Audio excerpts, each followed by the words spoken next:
ауырып қалған кезде қасыңыздан кім табылды? Папама күтім керек. Папамды үйленейік. Давай. Жұмысыңдар ма? Сулейфа. Естеріңде болсын, мен сендерді қандай болсаңдар да жақсы көремін. Я ведь знала вашу жену. Такая приятная женщина. Была.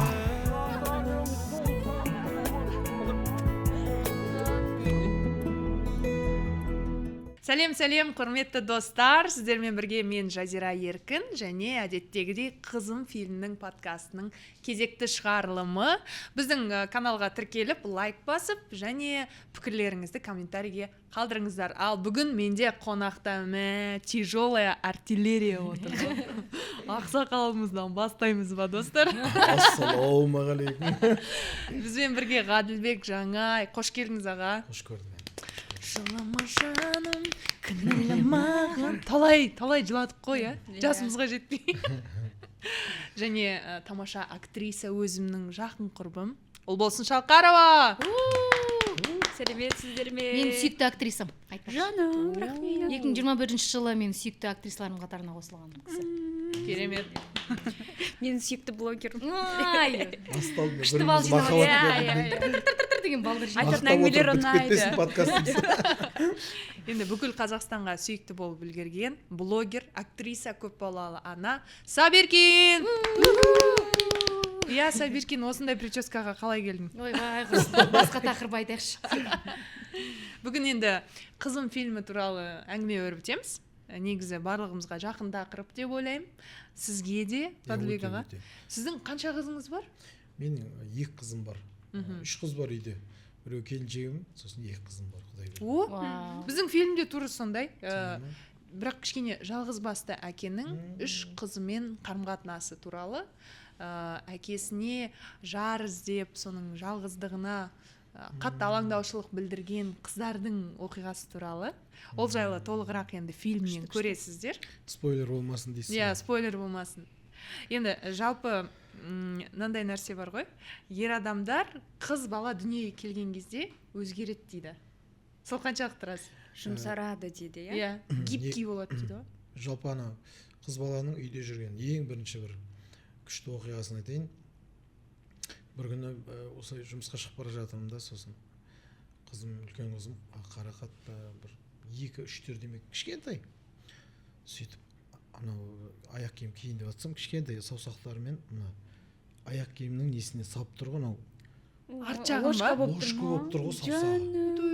Болды ғой, анау ол жүректің бәрін алып қойды ана жерде. Болды, ары қарай комментарий да жоқ уже. Мен айтамын, Алла Тағала мынау не деген сый деймін де беріп қойған бізге. Болды ана жерде мамасы, мен тұрып қалғанбыз ғой деп салып тұрған аяғымыз киіп алғанбыз. Қыз балаға ол қамқорлық қасиеті туғаннан болатын сияқты. Шынымен солай келеді да өмірге олар. Ол қалай сен ол мысалы мамасының өзі қызыма кейде айтып жатады, неге мынандай? Мен айтамын, қыз бала тиме үндеме. Болды. Олар тек күшті өмір сүруге келді олар. Олар тек жақсы көру керек. Болды. Ал біз үйде жігіттер, олар жұмыс жасауымыз керек. Біз солардың қуанышын ғана көруіміз керек болды. Қуанып жүру керек. Не ішем, не кием деген проблема болмайды. Вообще қыздардың бетінен қақпай өсіресіз? Ол ешқандай. Мен ешқандай. Оларға қатты тіке қарай алмаймын даже қыздарыма мысалы. Сондай аяулы нәрсе, мен ана қызымның сол несі кетпейді ғой. Болды. Көз алдыңыздан. Жалпы қыз балаға деген, жалпы сол бір әрекеті, жалпы қыз балаға деген, жалпы әйел адамға деген нені көрсетіп берді ғой. Қалай құрмет жасау керек біздер болды. Қандай күшті. Одан кейін сен басқа қыз баланы көрген кезде де сен автомат түрде жүрегің жылып тұрады. Болды. Барша ер азаматтардың құлақтарын алтын сырға. Иә. Қыз туып бер деп сұраңыздар. Қыз сұрау керек. Біз енді бірінші келіншегіміз үйленгеннен кейін 1,5 жылдай біз кішкентайлар бола алмай жүрдік. Сосын сондай сүйінші хабар келіп, осындай аяғы ауыр болып келіншегім. Сосын неге барды? УЗИге түсті да. Есікті алдым, машина көлікте күтіп отырмын. Жылап шықты ғой. Көз жас, көл, шошып кеттім мен. Әйеліңіз? Иә, сөйтіп машина келіп жылайды, жылап отыр. Мен отырмын. Сосын ер адам білдіртпеу керек та анда жылаған кезде неге аба деп жалып ол болмайды да ол pasiyan поддержка сразу сезілу керек ер адам. сосын айтамын не болды қатөш деймін да мен еркелетті да енді қатөш Қалай? қатөш Хатөш. Ол не деген? Қатын деген сөз. еркелетті да еркелет Күшті. соны жаңағы не болды қатөш десем иә мынандай бір не болды дейді жаңағы УЗИ тексергенде кішкентайыңыздың ішегі дұрыс емес іш құрылысы деп айтқан ғой. Ол бала адам болу болмауы екі талай. Егер қазір не қылсаңыздар кеш емес деп айтыпты. Алып тастасаңыз. Иә, мысалға да. Ол қандай срокта? Енді Бірінші болатындай триместр ғой, срок болып тұр ғой енді. Ең бірінші қызым ғой. Бірінші Иә, скринингте. бірінші. Ой, қандай ауыр. Құдай біледі жалпы. Жарты жолдан біз өзіміз көрмей білмей кесіп тастау бір адамның өмірін адам былай өлтіру деген сияқты болып көрінді да. Әрең жеткенде өзі. Айтамын ондай нәрсе жоқ. Өзіміз бір жыл сонша күттік. Ертең көресің, міне Құдай салды ғой өзіме сол кезде мен ертең көресің. Мынадан мықты қыз болмайды дедім. Мынау сондай өте денсаулығынан мықты, ешқандай бәле жоқ, мына көресің ертең. Сап-сау бала келді ғой өмірге. Сонда егер сол жерде бір жоқ деп қалсақ қандай болатын мысалы. Деймін да, мысалы мен қарақат қалдым да қызыма соны әңгіме сондай айтады ғой. Мә Құдай сақтап қалыпты ғой мені. Сол кезде қандай ата-ана мүмкін жоқ деп келісіп сондайға алып мен болмас едім. Енді адамбыз ғой. Любой адам қорқып кетуі мүмкін ғой. Соны айтып келіншегіме айтамын да, жоқ сен олай істеме. Сіздің Хатөшіңізге берген қолдауыңыз кәдімгідей үлгі екен, иә? Сеніміңіз күшті болып тұр ғой Құдайға деген сау бала береді. Ол Құдайдың ғана қолында деп. Соның өзі Адамдар шатасуы мүмкін деймін да. Мың шатасады ғой адам бір күнде. Кейінде ғой. Біз енді көп бір нәрсе күтіп қаламыз ғой адамдардан. Адамдарға шатасуға мүмкіндік бермейтін болып қалдық қазір біздер. Адамдар бәріміз шатасамыз, бәріміз кейде дұрыс жол тауып атамыз, кейде шатасып барып, құлап барып тұрып атамыз. Ол да өзінің жолы. Бәріміздің де өз жолымызда сүрінген, құлаған, дұрыс емес жасаған істеріміз бар. Періштеміз біз, сондықтан пендеміз біз да. Сондықтан бұл өмір сол. Бірімізге соған мүмкіндік берсек қана біз бірімізді адам ретінде жақсы көре аламыз деп ойлаймын. Екі қызым бар үйде. Жаңа қайда айтты, екеуі телефон жауып отыр. Иә, кстати, жаңа эфир басталмас бұрын ұлдарым емес, қыздарым телефон жауып. Қыздары видеозвонокпен звондап жатыр да. Ағам мына жерде кәдімгідей енді ел ағасы болып отыр ғой арамызда. Сен телефонын алады, "О, күнім, жаным" деп отыр. Үшеуміз елжіреп қарап отырып қой, қандай күшті деп. Бүкіл жылы сөзді мен соны айтамын қазір қыз балаларға, үйдегі жалпы балаларға жақсы сөз аямау керек. Ол тек өзіңнің балаң болуы да міндетті емес. Жалпы бала көрсек, ол жалпы біздің баламыз деген позиция қалыптасу керек та. Сол кезде сондай жылуды көріп өскен бала, олар көпшіл болады, және одан жамандық шықпайды. Негізі олар махаббат көріп өсті да, басқа адамдардан танымайтын. Енді сөзіңіз аузыңызда, мысалы, біз бәріміз ата-аналарымыздың енді бәрі почти Совет өкіметінде өскен кісілер ғой. Енді қаталдықпен өсірді. Жақсы көріп айтамын дейді да, бірақ жаңа сығып алады. Батырып айтады. Енді соған көзқарасыңыз қалай? Мысалы, ешбір отбасы, ешбір демей қойын, енді көпшілігі андай балам, жаным, мен сені жақсы көрем деп өскен жоқпыз ғой. Сезімді біздің поколение. Көзбен сезініп өстік қой, көбінесе.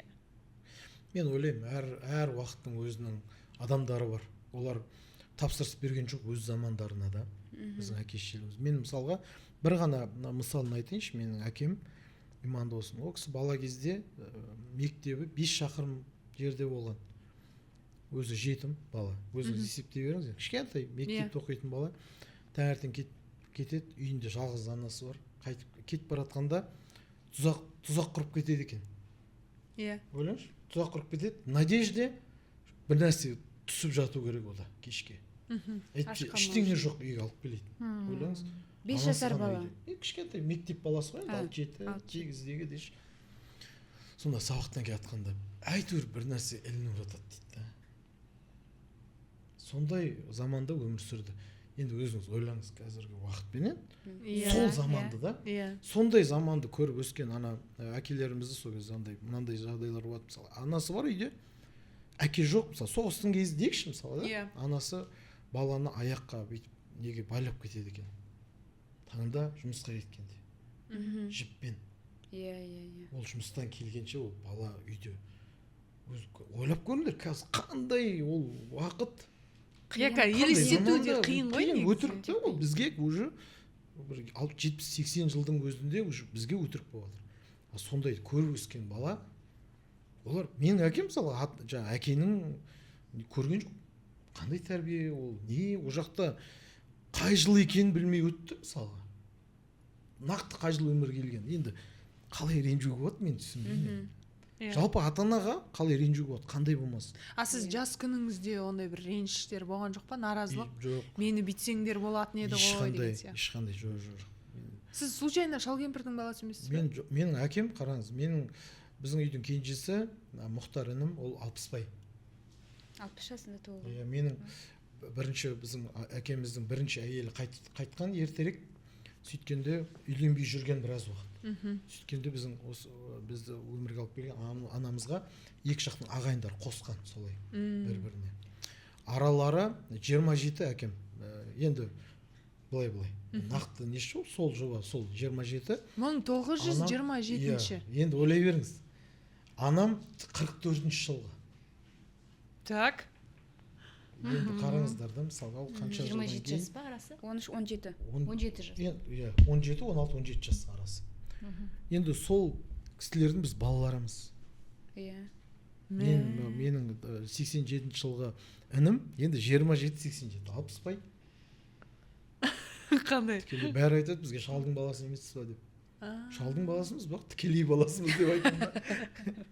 Сондай. Қандай қызық. Менің мысалы әжем 22-ші жылғы. Менің әжем ол, бірақ қараңыз. Менікі тікелей, әкем. Әкем 27. Сіз нешінші жылғы?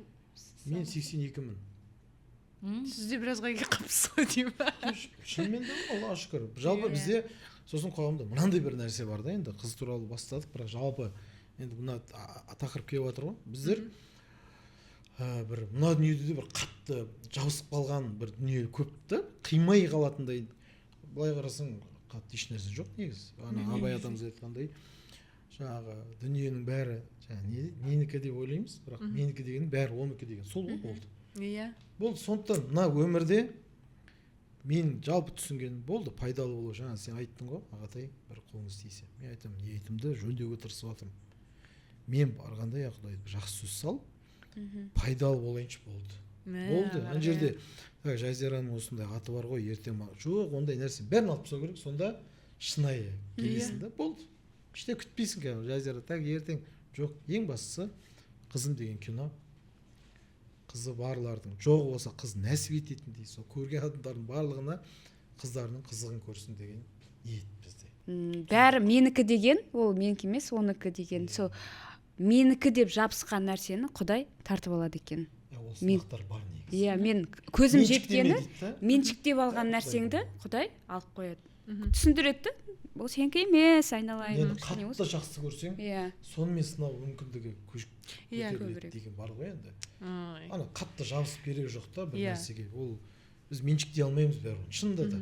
Меншіктейтін болса біз әке-шешеміз біз жақсы көрмеді емес пе? Меншіктесе сол қасымызда жүруші еді ғой деймін да. Сол үшін де шығар ата-аналарымыз бір қатты өбектеп өсірмегені. Әдемі келді. Әдемі не істедің Жазира? Нүктесін қойды мына әңгімеміздің. Рас қой. Баламен сынамасын. Айналма қатты, өбектеме дейтін. Ол жақсы көрме демейді. Ана үзілмеш дейді, абайлаш дейді. Подтекст. Розақ болсын, осы өмірде бәрін көрсін деп, сондай ниетпен. Әдемі, мынау күшті болды. Ой! Бір-бір үйдің еркелеп өскен қызымыз ғой. Енді ол болсын, көп балалы отбасыдан шыққан қыз. Ол болсын деп менің атам қойған, мен әке-шешем қойған жоқ, ол атты атам қойған. Енді ол кісінің де ниеті әкемнің ұрпағын жалғастырушы ол болған қалады ғой, сондай ниетпен айтты ғой енді. Қанша қыз үйде? Үйде 4 қыз біз. 4 қыз, и 5-шісі арманым ғой. күшті. арман Күшті. Арманым ғой мен. Қыздар деген көп болған күшті. Иә. Сен Армандар өзіңнен иә. аумайтын қызың бар ғой? Біреу ғой. Күшті бір. Шүкір Аллаға ешқандай нем жоқ, бірақ мен оған тағы қыздар қасына қалаймын. болсын Иә. болсын. Өйткені ертең енді мен ол қыз болған кезде менің жасым енді үлкейеді ғой. Бәрі кейбір Подруга сырлармен, болатын иә, қасында, иә. бөлісе алмауға қалуы мүмкін. Сол үшін ол бөлісе алатын, жанын түсінетін, шынымен де искренне жаңағы болады, қолдай алатын адам. Ешқашан керек та. сатып кетпейтін. Иә, сатып кетпейтін, не болса да жанын беруге дайын болатын адам болған қалайсың да. Өйткені құрбымен, енді ол қандай құрбы кездесетінін де білмейсің өмірде. Ал егер қасында жанашыр бауыры болатын болса, қыз баланың бауырмашылығы ерекше болады. Сол үшін мен оны өзімнен білемін да. Иә. Қасында болса мен тыныш өмір сүретін едім негізі деп ойлаймын. Солай Құдай болсын. берсін. Алла Бұйыртсын. Аумин. Сол, қызыңмен Алмас енді жолдасыңның қарым-қатынасы қандай? Негізі рас шынымды айтқан кезде андай бізде Алмас кішкене қаталдау адам өзі андай суыққанды адам. Деп балаға ондай емес. Қызмен де субординациясы бар. Қатты нетпейді. Бірақ енді мен оған әрдайым айтам, ол өзі де түсінетші. Қыз ғой, қыз бала, ер балаға қарағандай қарама деп. Ұлдарын бірақ қатты ұстайды. Қызға мен айтам, шатасып кетпеші деймін да, ана ұлдарға қалай қарайсың, қызға олай қарама Дарияға деп. Дария қызымыздың аты. Ол айтады, мен соны ұмытып кете берем дейді. Ол ұлдардың арасында өскеннен кейін маған қиындау дейді да. Білген кешір мен ұмытып кете берем деп сөйтеді. Жұмыс дейді, бірақ табиғаты келмей жатыр да. Бүйтіп қызға нәзік сөйлеп, қайта еркелетіп сөйтуге табиғаты дұрыс келмей жатыр да. И ода постоянная борьба. Әрдайым сол таласып жүреді да іштей. Қатты сөйлегім айт, бар өзің айт деп маған сөйтін етеді, кішкене сескеніп сөйтеді, мен қазір қатты айтып қоюым мүмкін деп сөйтеді. Сол үшін сондай адамдар бар енді. Қызың нешеде? 10-ға келді. 10-ға. Вот енді Құдай қаласа 5-ші қыз болған кезде, мне кажется, қатты өзгеретін сияқты. Себебі саналы уақытта келеді да. Мен де сөйтіп ойлаймын, өйткені айтады да, қыздар бар, әкелерге қарайды, түсіңдер қалай қыздар маған айтушы еді, қыздар дүниеге келген кезде адам сұра өзгереді бірден, қызға бір ол жас болды ғой деп. Соны айтады маған, мен жас болдым дейді біріншіден. Сосын екеуміз ол жұмыста, мен оқуда болдым, ол апатасының қызы болып кетті да. Сол үшін бізде оған деген қарым-қатынас бір андай қарындасымыз сияқты болып кеткен. Сондай болып кеткен сияқты болды да. И соны біз анау моментті қазір жібермеуге тырысамыз да. Уақыт бөліп кішкене ол біздің мама папа екеніміз түсінсін деп сөйтеміз. И мен ойлаймын, бәлкім шынымен келесі қыз келген кезде ол өзгеретін шығар деп өзім сөйтіп ойлаймын. Күшті. Сен өзің қандай қыз болып өстің? Әкеңмен қарым-қатынасы қандай негізі? Менің әкеммен қарым-қатынасым өте керемет. Өте күшті, Аллаға шүкір. Менің әкем менің осындай тұлға болып қалыптасуыма үлкен үлесін қосқан адам. Анамнан да бетер көп үлес қосты деп айта аламын. Анам маған тәрбие беріп, жаңағыдай бір қыздық болмысымды қалыптастырса, әкем менің өмірде бағалы екеніме көз жеткізіп әрдайым маған айтып отыратын. Сен ең мықтысың, сен ең күштісің, сен ең әдемісің, сен бәріне жетесің деп. Бір нәрсені көрсетсем, мынау ең керемет, мынаған Оскар беру керек деп, тақпақ шығарып оқып беретін маған. Саған арналған тақпақ деп. Соны бәрі таңғалатын. Не деген қызыңа нетесің деп, андай төбеңе көтересің деп ұрсатын папаға. Тиіспеңдер деп, папа әрдайым сондай да оның қарым-қатынасы. Мен осы орайда айтқым келетіні, менің жаңағыдай керемет хас сұлу болмасам да, бірақ өзімді іштей өте жоғары бағалай білуімнің сенімділікті берген маған әкем. Мен ешқашан бір ана сұлулыққа таласпайды екем. Мен неге одан ондай сияқты сұлу емеспін деген менде жоқ ондай. Мен білмеймін, ішімде сондай бір сен өзіңнің дара екеніңді білесің. Сондай бір мен ойлаймын да, сол әкемнің маған соны дарытқанына мен Аллаға шүкір деп айтам. Ондай әке енді екінің бірінде бола бермейді деп өзім ойлаймын. Бірақ осы орайда менің айтқым келетіні, дей тұрғанмен біз қазір бір андай заманынан өттік қой. Ескі заманнан жаңа заманға өткен жастарымыз ғой. Біздер 90-шы жылдың балалар сондай. Біз екі заманды да көргенбіз да. осы заманда 2000 жылдан әрі қарай байқасаңыздар көп стереотиптер пайда болды да. Әке ана деген шекараны білу керек, әке болу керек, ана болу керек, шекараны қойып таста араңа, жаңағыдай атанаң саған баладай болып кетпесін, жаңа сенен бір көмек сұраса, қаржылай көмек сұраса, шекараңды қойып таста. Сондай бір установкаға ілініп кете жаздадым мен какой-то моментте. Содан кейін барып, бірақ ішкі жан дүнием қаламайды да оны. Бірақ санама құйылып жатыр да, шекара болу керек, иерархияны құртпа деген сондай бір болады ғой, көпшіліктің әңгімесі. Білмеймін, енді оның рас өтірігін уақыт көрсетер. Ол да бір енді тәжірибемен келген адамдардың енді көрінісі шығар. Мен іште енді әрдайым таласам омен, өз-өзіммен таласам да. Бірақ бір моментте мен өзім түсіндім да, неге мен әкеме, егер ол менен көмек сұрап тұрса, неге мен көмектеспеймін, неге бар болып тұрса, неге ол болмайды деп айту керекпін мен. Неге мен берсем бақытты боламын мен. Сол сезіммен мен неге арылту керекпін? Әрине. Не өзгереді деген. Өйткені мынандай болып кетті да бір моментте. Әке менің есейіп, ер жетіп, ана болғанымды көре бастаған кезде ақырындап ол маған еркелей бастады да. Өйткені ол кісі үлкейіп жатыр. Содан менен ақыл сұрай бастады. Қызым өйстейін деп жатырмын, қалай ойлайсың деп. Бір уақытта менде іште андай, неге әкем менен ақыл сұрайды, мен одан ақыл сұрау керекпін ғой деген сондай бір таластар пайда болды іште. Бірақ сол таласты жеңіп, менде қазір іште жоқ, мен әкемді өмір бақиға еркелету керек болса еркелетем, соңғы нәрсемді беру керек болса да, Аллах сақтасын, ондайға жеткізбесін Аллах. Бірақ барымды беруге дайын болып тұрам деп. Әкем үшін барлығын жасауға, қуантуға әрдайым ешқандай шектеусіз деген өзіме бір ұстанымды алдым. Қазірден бастап менде бір сондай ондай әңгімелер тыңдамауға тырысам. Психологтардың, коучтардың әңгімелерін тыңдамауға тырысам. Өйткені мен байқап жатырмын да, ол кісілер қартайып жатыр. Олар қартайып жатыр, қанша өмірлері қалғанын біз білмейміз да. Мен өйткені қыз бала деген, мен әрбір көрген жақсылығымда жүрегімде мама папам тұрады да. Мен осы нәрсені мама папам көрсе екен, осы нәрсені мама папаға берсем екен деп. Мен ойлаймын, мен ағаларым өйтіп ойламайды деп. Білмеймін неге екен. Өйткені ер бала ғой, ер бала басқаша. Әйел, қыз баласы кішкене басқаша болады. Ер адам өзінің ана жақта несін, әулетін құрып бара жатыр ғой енді. Мен де айтады да бүйтіп маған, көп адамнан маған кеңестер келді, сен өзіңнің отбасың бар. Сенің өзіңнің әулетің бар, сен бір әулеттің келінісің, сенің өзіңнің мемлекетің бар, бала шағаң тәрбие беріп, соларға көңіліңді бөліп, атанаң болды өзі өмірін сүрсін дейді. Дұрыс қой бір жағынан, бірақ неге мен оны бір жақты қарауға болмайды? Болмайды бір жақты қарау. Ол атана болды. Оларды қателесті кезінде мынандай нәрсе дұрыс емес деу вообще қате екен. Ол жаққа кірмеу керек. Жаңа сен айтып жатсың ғой, иерархияға қатысты, кешір сөзіңді бөлейін. Иерархия бұзылып кетпеу керек деп жатады. Мен оны былай түсінемін да. Сен қашан өзімді ақылдымын деп санайсың, олардан биік санаған кезде ол жерде ата-ана әрине өзінің жағдайымен жасына орай олар әрине бір уақыттары бізден бір көмекке мұқтаж болады. Енді бізден сұрамағанда кімнен сұрайды? Өзі туған баладан өзі сұрайды ғой. Бірақ қашан біз өзімізді ақылды санап содан биік тұтқан кезде, так, сенің салған үйің дұрыс емес екен, қазір мен саған жасап берем, киіміңді шеш, мен саған қазір алып берем, сен мынандай тамақ же, бүйтсейт деген кезде ғана иерархия бұзылады деп ойлаймын. Когда сен ана Абайдың Құнанбаймен әңгімесі бар ғой?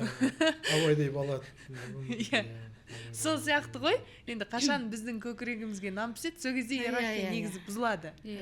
Бірақ сенікі иерархия бұзу деп есептемеймін, сен өз орныңмен балалық неңді атқарып жатсың керісінше. Менде енді сондай бір период болып кетті да, андай менен көп ақыл сұрағаннан кейін мен уже үйрете бастадым да. Сендер өмірді дұрыс сүріп жатқан жоқсыңдар деп андай кішкене рөлді ұстап едің, өзгеріп кетті да, андай. Мыналарың қате ғой сендердің, кезінде неғып бүйтіп істегенсіңдер деген әңгімелер кетті да. Опа, сразу мына жақ қате. Болады ғой, өзі түсінесің да, өзі адам қателесіп барып ұрынып қайттан бір демге келіп алуда өсу екен ғой адам өмірінде. Мен сол үшін өзім ойлаймын, кім не десе о десін, ата-анама өмір бақи жақсылық сыйлауға бірінші орында болу керек деп ойлаймын. Браво. Олардың қандай қателік жасасын жастық шағында, қандай нәрселерге ұрынсын, ол сені алаңдатпау керек. Ол адамдар бірінші рет өмір сүріп жатыр сендер сияқты, бірінші рет қателеседі, түзеледі, оның барлығы өздерінің тағдыры да, ол тағдырға кірме сен. Иә. Сен бала бол, бақытты қыл, ол қолыңнан келгенше қолдауыңды бер, тәтті сәттерін көбейт дегендей. Күшті. тіміскіленбе дейсің. Иә, тиіспе, ой бүйтпеш, мама сөйтпеш, мама папаға бүйтпеш, папа мамаға бүйтпеш деген әңгімені қою керек. Болсын, сенде ондай болды ма өмірде? Мен қазір былай айтқым келіп тұр да, Сабиркиннің әкесінің қамқорлығын, оны қалай еркелеткендігін естіп алып, кейбір қыздар ойлауы мүмкін, мені әкем олай еркелеткен жоқ, үйтпеді бүйтпеді деп өзінің әкесіне реніш пайда болуы мүмкін. Наразылық, иә, наразылық. Сол үшін мен айтамын, менің де әкем олай үйтіп бізді сен ең сұлусың, сен ең кереметсің деген ондай еркелету болған жоқ. Менің әкем еркелету ол тек қана іспен болды. Бізді қалай жақсы көретін ісімен ғана. Жаңағы папынан да жегім келіп тұр десе, ұмытпайды, әкеп қояды кәдімгідей. Мысалы біз таңғы 5-те самолет болу керек болса, біз саған 3-те тұрып жолға шығу керек болса, тұрады да бізге кофе дайындап қояды, машинаның фарын сүртіп қояды. Сондай істермен ғана да ол кісі үйтіп сөзбен еркелете алмайды. Себебі ол өзі ондай еркелетіп, то есть өзінің әке-шешесі оны үйтіп еркелетіп өсірген жоқ, ол көрген жоқ, ол көрмегеннен кейін қайдан береді бізге? Табиғаты. Иә. Жаңа алмас сияқты ғой, табиғаты мүлдем бөлек. Иә. Өзім әкемнен алмастың табиғаты мүлдем бөлек. Жаман әке деп қалай айтасың бірақ? Иә, сол сияқты. Тек сондай істерімен, махаббатын істерімен ғана. Тек қана енді Құдай өз кешірсін, ішкен кезде ғана енді не қылады, жандарым, күндерім деп. Сол кезде шегірлерімен деп, біздің руымыз шегірді сол. Жандарым менің деп сол мейірім қатты не қылып кетеді, ашылып кетеді. Жаңағы енді тікелей байланысы бар деп ойлаймын. Мысалы жаңағы менің ішкенде деп айтып жатыр ғой. Мысалға сол кезде киноларын байқасаңыздар, мына сырдың кезіндегі бүкіл дастархан арақсыз болмайды. Ол идеология солай қалыптастырды. Соны әдейі көрсеткен да. Дәмді ана жерде қиярымен, ана жерде отса көңілі болады. Бір қызықтырып, иә. Бүкіл жақсылықты сонымен жуу. Сонымен жеткізді да. Сонымен жеткізді. Сосын ол кәдімгідей жұмыс жасалған нәрсе ғой, жаңа өзіңіз айтқандай. Сосын түбегейлі жұмыс. ол кездегі адамдар өздері сондай қиын балалықтың бәріміздің енді арқасында солай ғой енді. Сосын олар қазіргідей жеткізе алмады да, олар сондай арқылы жеткізді. Былай арқылы болды, ол тіпті сөйлесіп бір қозғайтын неміз, әркімнің әкесі өзінше жақсы көреді ол әке. Анасы да солай, оны мынандай деп айтуға болмайды деп ойлаймын мен, жалпы деймін да. Сондықтан әке, ана ол жаңағы жақсы қозғады деген Сабиркен. Әке туралы бастап жатыр ғой енді. Әке деген ол ұғым кішкене соңғы жыл уақыттары бір бәсеңдеп қалғандай болып көрінеді маған. Иә. Әкенің тақырыбы да енді қыз арқылы әкеге шығып жатырмыз ғой. Енді мен ойлаймын, мына подкасттан әкелер бір марқайып қалады ау деп ойлаймын. Себебі енді бұны ер бала айтсам, мысалы мен айтсам, ер адамның позициясы болып көрінуі мүмкін. Ер адамның ер адамды қолдауы сияқты ма? Өзі біледі ғой ер адам ретінде деп ойлауы мүмкін. Ал сіздер айтқан кезде ол маған кәдімгі бүйтіп жүрегімді елжіретіп жатыр да, ер адам ретінде де. Сондықтан біздің фильмімізде өте сондай бір терең ойды қалыптастырады. Өйткені жалғызбасты аналар туралы көп естиміз, білеміз. Жалпы ана ешқашанда енді баласы үшін әрқашанда керісінше, әрқашанда баласы үшін барлығына дайын. Бірақ өмірдің кейбір себептерімен отбасынан ер адам кетіп жатады, өмірден кетіп қалып жатады, иә. Қиындықтарға ұшырап жатады, екі жастың арасындағы бір шешілмеген тақырыптардың аясында бала зардап шегіп қалып жатады да. Ал бұл мәселеде біздің фильмде әке жалғызбасты болып қалады. Тағдырдың жазуымен. Ол жерде жары, біздің фильмдегі анамыз, өмірден ерте қайтқанда, ол 3 қызды енді бала кезінде қарады, бақты, жаңағы көршісі көмектесті, отбасылы адамдар. Бірақ кейін кәмелеттік жасқа толғаннан кейін 3 қыз 3 қалаға кетеді ғой. әркім өз біреу күйеуге тиіп кетеді, біреу жұмыстарымен, біреу оқуымен. Осы фильмнің синопсисін оқыған кезде уже жылағым келіп отыр деп мен жылағам. Қазір су ішіп алайын. Бәрібір жыладайды. Жоқ. Соны түсінбедім мен. Неге маған олай әсер етіп жатыр? Мен Құдайға шүкір мамам тірі, ата-анам тірі деп.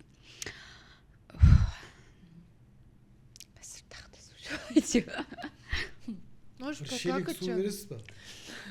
маған да Сосын есіме түсті, ойыма келді, не үшін ол қатты әсер еткені.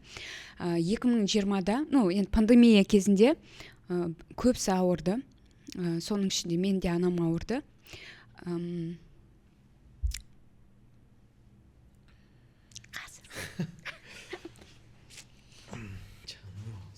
Жазира неғып бәрін жылатып отырсың, мияқта келіп алып деп жаңа Дарикон жылады тегі.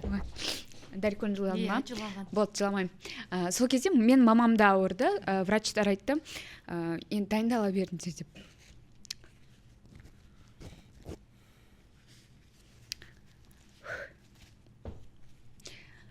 Қыздың жаны мұны осы жерде сезіледі ғой. Иә. Переживаниясы даже қазірдің өзінде қанша жыл өтсе де, қанша уақыт өтсе де әлі проживает это все. Поплачь, подожди. Иә, ешне жоқ.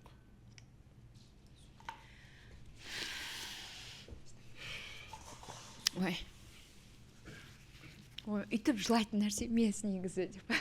Қазір сөйтіп врачтар сөйтіп айтты, ең қатты ауыр тиген әкеме болды. Бізге де ауыр, бірақ әкем түңіліп кетті прям.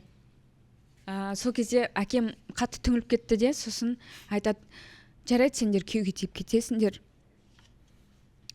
Мен не істеймін? Мен не істеймін деп. Осы синопсисті оқыған кезде сол момент есіме келіп, жылап қала беремін. Негізі ер азаматтар ауыр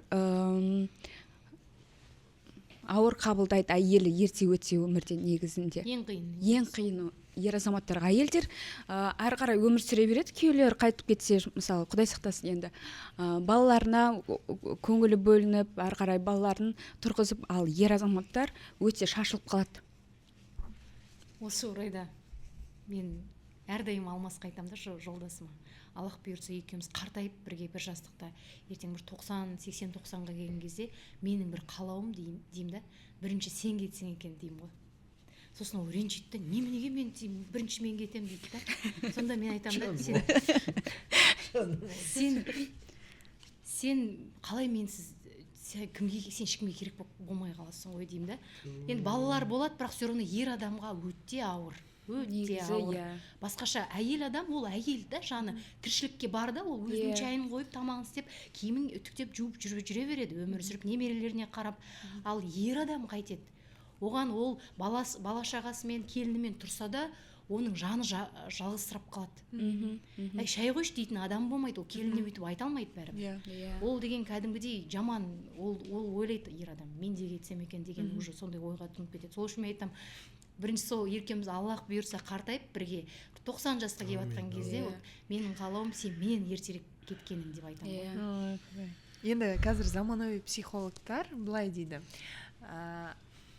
Ер адам әйелден күш қуат алады дейді. Жалпы өмірге деген құлшынысы барлығы әйел адам арқылы келеді дейді. Ал әйел адам энергияны қайдан алады дейді. Әйел адам сүйікті ісінен алады. Біреуге махаббат сыйлағаннан алады. Оны сүйгеннен, жалпы енді әйел адам көп нәрседен энергия алады. Ол дүниелік құндылықтан да ләззат ала алады деген сияқты. Өйткені әйел сезім ғой, еркек шешім. Еркек өмірді осы әйелмен жалғастырам деп шешім қабылдаса, ары қарай сезімге бөлейтін әйел дейді. Енді біреу келіспеуі мүмкін, бірақ тоқ етеріне келген кезде соның дәлелі болып жатыр ғой. Иә. аллах тағаланың өзі айтқан ғой, сөзіңіз айта беріңіз. сен бастадың. аллах тағаланың өзі айтады, әйелдерді мен сезімдерден жараттым деп. Естеріңнен шығармаңдар соны деп. Біз кез келген нәрсені эмоциямен нетеміз ғой. Айтып эмоциямен шығарып, потом успокаиваемся. Соны ер азаматтарға құлақ қабыс деп айтамын да әрдайым. Ұмытпаңдар, сол ұрысып жатқан кезде ұмытпаңдаршы әйел адамның эмоциясын депші. Сіздер ұрысты басқаша қабылдайсыздар, біз ұрысты мүлдем басқаша қабылдаймыз деп. Біз үшін ол Ол деген катастрофа. катастрофа. Бір нәрсе, бір сөзге болмайтын нәрсе сөзге келісіп бүйтіп ұрыспай просто ренжіп кетіп қалсаң, мысленно уже кетіп жатсың ғой. Болды, все. Заттарын жинап жатсың Иә, ба андай уже? неге апарып тастаймыз біз деймін да, андай додумывать еткен. Иә, открой сөйтеміз ғой. Сосын алмас келіп, дым да болған жоқ қой, не шай ішейік дей ма? Иә, не болды, дым болған жоқ қой. Мен айтамын, сен басқаша қабылдайсың, мен өте ауыр қабылдаймын басқаша деп. Сол үшін әйел адам ерекше. Жұптар бар ғой, жұптар. Әйел мен күйеу бір оқиға бар да. Жаңағы бір күні күйеу жұмыстан келіп жатыр үйіне. Екеуі шай ішіп отырса, келіншек айтады. Жолдасына айтады да, сізде бәрі жақсы ма негізі деп. Бәрі дұрыс па сізде дейді да. Сосын күйеу айтады, неге сұрадың дейді да. Жоқ, бәрі дұрыс па, бір ешқандай бір ерекшелік болған жоқ па дейді сізде дейді да. Жоқ дейді. Болған болмады дейді, ондай. Неге сұрадың дейді. Білмеймін ғой дейді, мен бүгін анау сүт сататын, айран сататын аға бар дейді, айқайлап молоко деп жүреді ғой. Иә. Сол кісі не қылып, мен әдеттегідей сол айран алайын деп түстім дейді да, төменге келгеннен кейін. Енді қанша жыл күнде әкеліп жүрген кісі ғой дейді, аға болып кеткен. Сөйтіп жаңағы ақшаны беріп жатқанда, айран беріп жатқанда қолымнан ұстады дейді да, мына жерінен. Байқаусыз да. Әдейі. Әдейі ма? Енді бір флирттің несі болды дейді да, мен соны байқадым дейді ана кісіден. Иә. Сосын алдым да, деген жоқ, мен бүйтінде кетіп қалдым дейді. Бірақ дейді да, мен өзім жақтан дейді, ойлап қарасам мен жақтан еш нәрсе жоқ дейді. То есть мен бір ой болатындай бірдеңе, иә, себеп жоқ менде. Сосын енді кімге не істеймін дейді да енді. Кімнен көремін? Иә, сені ойладым дейді. Бәрі дұрыс па екен бұл кісіде деп. Мен сен бірден бүлдірт деп жатқаным жоқ дейді. Бірақ сол сенде дұрыс па бәрі сол жағынан деп сұрап жатқан себебін айтып жатыр ғой енді. Неге? Сонда күйеу айтады, мә кешір дейді да. Сөйтсе жұмыс жасап жүрген жерінде андай көп жұмыс, қыздар, ер адам, әйел адам жасайды ғой бір жерде жұмыс. Неге екенін білмеймін дейді ғой, бір андай бір жұмыстағы бір қызбенен бір әңгіме болып қалып еді, кішкентай бір незначительный бір флирт болып еді дейді күндіз. Енді мына жақта мынандай процесс болып жатыр да, көрдіңіз бе? Демек, ер адамның көңілінің ауғаны жарына әсер ете әйеліне ма? белгі болып жатыр да мына жақта. Құдай белгі беріп тұр ғой. Сонда көрдіңіз бе, қандай бір тонкий деп айтайықшы, жіптей жіңішке сондай нәзік нәрселер бар да. Оны ер адам өзін не алдың, үйлендің, болды, сенің жарың болды. Маған бір ағамыз айтқан, келіншегің, сенің әйелің, қалғаны бәрі не қарындасың, не жаңа біздің ақтаушы айтқанша апаң деп, болды. Басқа позицияны ойлама дейді. Болды, әйел болды. Сен солай бақыт құра аласың, болды. Досың да, сырласың да, жарың дегіңіз келіп тұр ғой. Айтып отыр. Ол мен жаңағы сөзіне тұздық етейін да, Саберкен. Мен өмірімде көрдім ғой, мен әкем мен анам сондай да. Сонда анам айтатын, өнемен айтып отыратын ғой, ай шалау, сенен бұрын кетіп қалмайыншы мен деп. Міне, дәл осы айтады. Бірақ бірінші кетті да, анам 2007-те қайтты. Сонда қалай да, мысалы, анамды жерледік, әкем айтады, жанына маған орын қалдырыңдар деді ғой. Жанына маған орын қалдырыңдар. Сөйтіп бір о кісі бір болады ғой, шөгіп қалды да. Тез қартайды ма? Болды, ер адамда уже ынта жоқ өмір сүруге. Міне Сайберген айтқандай, әйелі кетеді, енді жасты біразға келді ол кезде, болды уже басқа адам ғой әкем. До и после болып қалды да өмір. Енді сезесің ғой бәрін. Солай не қылады, не, бірақ анау үйге барасың, ең қиын жіпті үйге барасың, ауылдағы жаңағы неге қара шаңыраққа балам келдің ба деп шығатын анаң жоқ. Біріншіден ойлап қаншалықты ол не деген бұл бар ғой. Мен айтамын ғой, мен анам қайтқан сәт мына өмірдегі ондай проблема болмайды негізі менің түсінігімде. Енді ең жаңа айтып отырмын ғой, бәрі оны салыстырмалы түрде алайықшы. Иә. Ондай нәрсе жоқ. Просто ондай маған айтты ғой, осылай мен сезгем ғой, анам қайтатын сездірді ғой. Қалай? Мен ұйықтап жатам, сосын оянып кетемін де, өте мен ана сезімді айта алмаймын мен. Ондай қиын болмаған шығар өмірде. Ауырып жатырмын ғой, бірақ білмеймін қай жерім екен. Жаныңыз ауырып жатыр ғой. Білмеймін, жаман болып жатырмын. Маған мынандай Құдай не салып тұр ғой, қазір мына телефонға звонок келеді, ол ең жаман телефон звонок.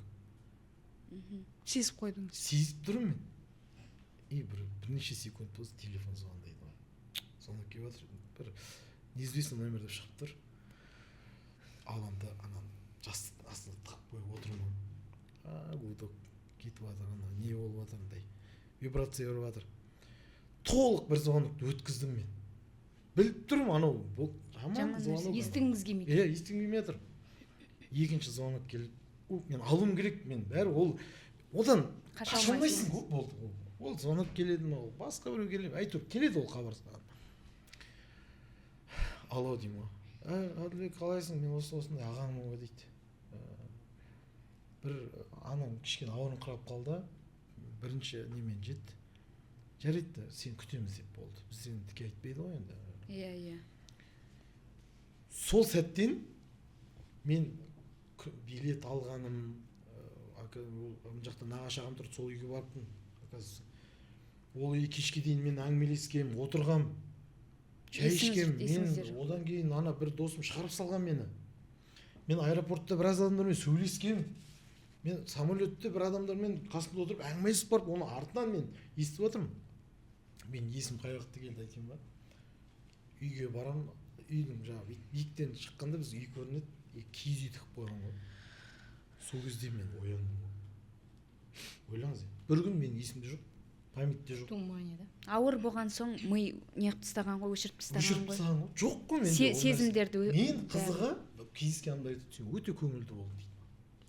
Ана блокировать етті, защитная реакция. Да, пытаться не реагировать. Енді соншалықты ол үзіп тастайтындай болса, өзіңіз есептей беріңіз, қандай ана мен баланың арасында байланыс болды. Иә. Мен бір аптаға дейін мен эмоция болған жоқ. Бәрі жылап жатыр ғой, деп. Жерледім, өз қолыммен жерледім. Топырағына салдым. Жетісінен кейін титан жағып отқанда кетеді ғой. Түсіндім да мен. Себебі оған дейін маған мынандай ғой, бір әйел адам, мына мама ғой деген сияқты. Ол мүмкін емес нәрсе болып көрінген ғой. Мүмкін емес ол. Қалай? Кеше сөйлестім ғой мен. Қалайсың балам? Болды. Қалай? Жоқ. Қабылдағың келмейтіннен бастап, анамен ғана сондай болды. Сонда бала мен ананың байланысы. Енді осындай нәрселер болып жатқан кезде қайдағы олардың мынандай, неге мынандай дейтіндей нәрсе. Реніштерге орын жоқ. Не әңгіме ол? Балалықтың бір шеті шығар, негізі ренжу деген. Сосын жаңа әкемнің сөйтіп чөккені, одан кейін бір теберте жауып, өзі статный сондай кісі еді, енді партияның адам болды. Білдіртпейді да, ер адам ғой, білдіртпейді, бірақ көрініп тұрады ғой. Сосын жақсы көретін туған інісі бар еді, тәтеміз Жамбыл дейтін. Сол кісі айтқанда отырды ғой. Енді шөкті да содан. Бір тұтам болып қалды, кішкентай болып. Айтады ғой, сәби, адамдар қартайғанда сәби болады. Сөйтіп бәріміз жинады, ортамызда кетті ғой, мысалы, қараңызшы. Айналып қарасаң, өмірдің бітеп келеміз ғой, біз анау екен, мынау неге мынандай, мынаған менде ренжіп, бәрі бос әңгіме. Иә. Шынымен де өмірге бір-ақ рет келіп, бір-ақ рет кетеміз. Тек жақсы көру ғана бізде, пайдалы болу ғана. Өмірдің мәні жақсы көру, иә? Жақсы көру. Болды, жақсы көресің. Міне, бұл осында қарындасым, Сәбер, сен болды, не әңгімесі бар ма? Жақсы көремін мен сендерді. Иә. Рахмет аға. Бір керемет сезімдерге бөлеп жібердіңіз. Тереңнен ойлайтын, бір әке ананың құндылығын түсіндіретін бір жақсы әңгіме болды деп ойлаймын. Енді бір балалық шақтан бір естеліктер болса, ол болсын. Сен негізі енді ерке екеніңді сенің ұзатуыңда байқадым. Қандай әкең мен анаңның қарым қатынасы, әпкелерінің арасында сондай бір ерке тотай да көрініп тұр. Әпкелері осы біздің аяғымыз жерге тигізген жоқ қой. Шымкентке бардық бәріміз, ой арқа жарқа болып, достар болып. Сол кезде енді керемет отбасылық қарым қатынасты көрдім. Ал бала кезде қандай болдың сен? Мен бала кезде Бала болдым. бала болдым. Мен бүйтіп айтатын, өзім ойлайтын, мен атым ұл болсын деп қойды, так, мен ұл сияқты жүруім керек, мен ұлдармен ойнауым керек, мен өте сондай мықты болуым керек. Сен оны өзің ойлап тауып болдың? Өзім ойлап таптым, маған ешкім өйтіп айтқан жоқ. Бірақ мен әкеме қатты жақын болдым. Әкем кететін болса шыңырап жылап, артынан жүгіріп, машинасының артқы несіне жабысып алатын, ал мен де алып кет деп. Сосын папа кететінін білеміз ғой. Ақырында папаның орындығының артына үндемей барып тығылып қалатынбыз. Мен де сөйтіп істейтінмін. Тығылып қалып, үн-түнсіз отырамыз. Әбден қайтып үйге әкеп тастамайды ау, уже алыстап кеттік ау деген кезде папа деп шығатынбыз. Ол балалардың базасы ба? Қандай қыздардың базасы сияқты? Папаңмен бір тағы да қандай жылы естелік бар? Мен негізінде ақша ұрлайтын папалардан. Папалардан деді ғой.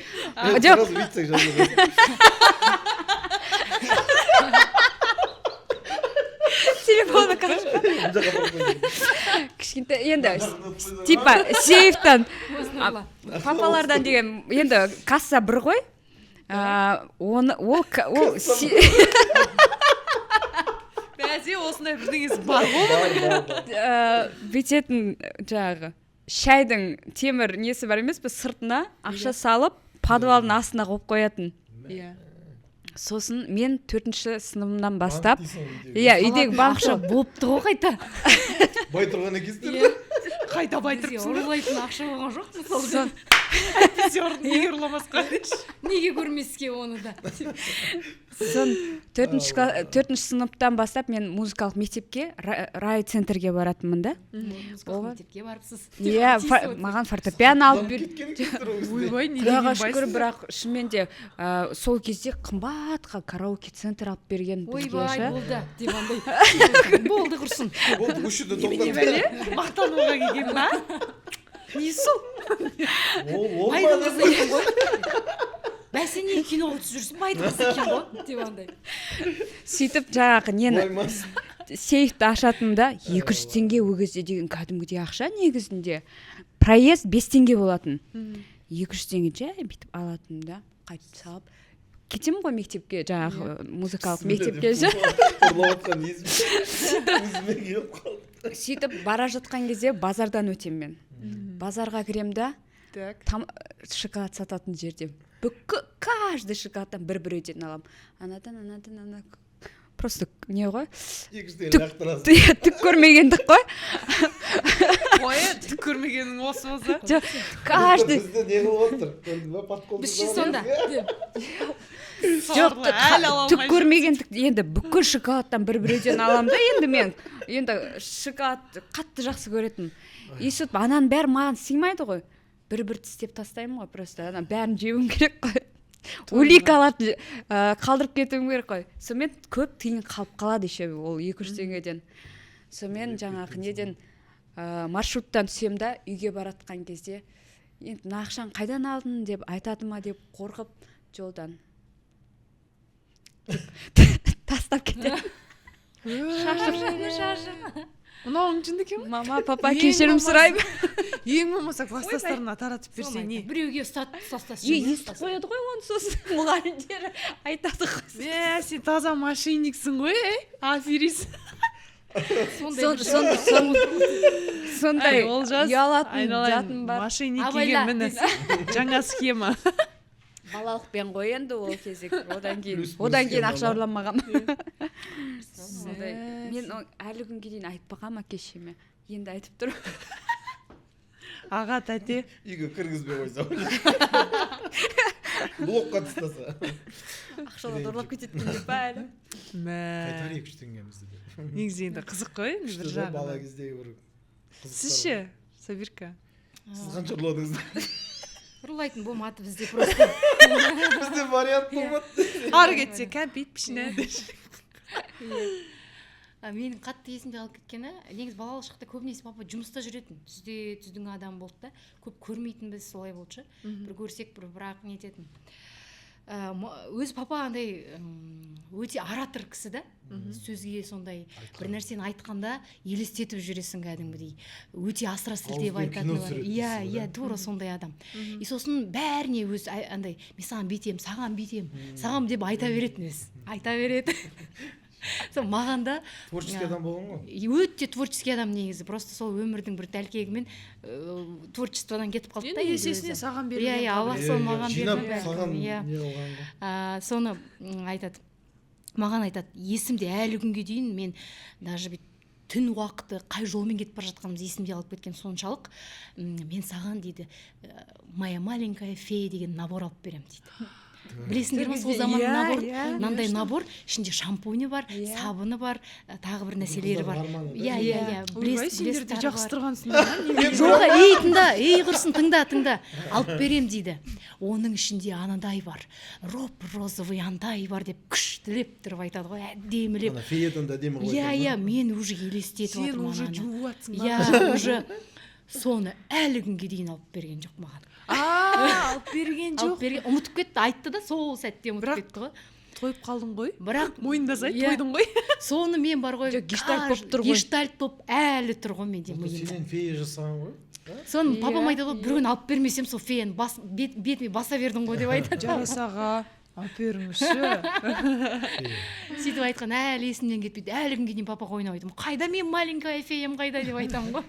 Алып берем, ертең алып берем деп сол қатты есімде қалды. Қандай күшті. Менде мынандай естелік бар. Бала кезден енді бізде 4 қызбыз. 4 қыз, 1 ұл. Оған қоса әжем бар, мамам бар. Енді үйде қыз көп жалпы. Содан 8 наурыз енді ағам ол кезде енді студент кезім екен. Жалпы енді мен ес біліп келе жатқан кезем ғой. Әкем таңертең ерте тұрады да, дәстүрге айналып кеткен нәрсе. Таңертең ерте тұрып, білмеймін қайдан тауып келетінін. Бәрімізге бір шоқ гүл алып келіп, таңертең бізді оятатын. Менің өмірімдегі ең жылы сәт, ең қымбат романтика деп айталамын. Өйткені ең бірінші маған гүл сыйлаған әкем. Күшті. Ол кезде тюльпан болса тюльпан, роза болса роза, сосын ана қызыл бира гүлді не дейтін еді? Бирагүл. Гвоздика болса гвоздик. Соны әкеп жаңағы төсектің түбіне қояды. Қызым, 8 мартыңмен дейтсін, өтірік ояна алмай жатқан сияқты болып, сол кезде сызылып, бәріміз мәз болып таңғы ас ішетінбіз. Күшті дастарханға осындай кәмпит пішіне қойылады.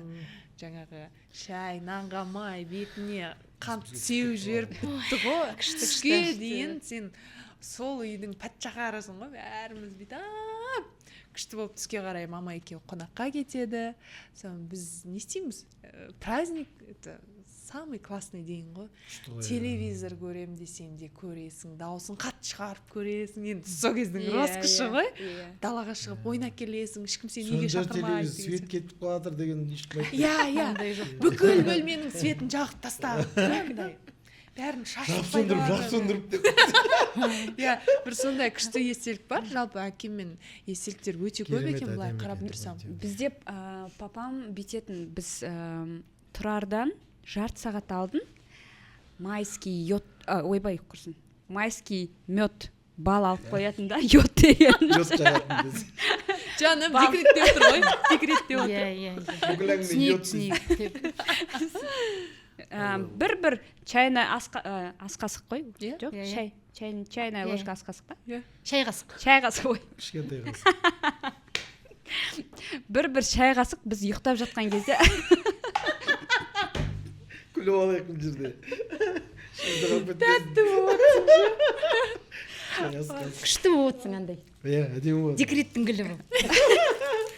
4 бала туып қалай нормально Ой, мен үйреніп қалғам декретке. Мен жынданатыным қалған Каждый 2 жыл сайын кіріп тұрамын деші.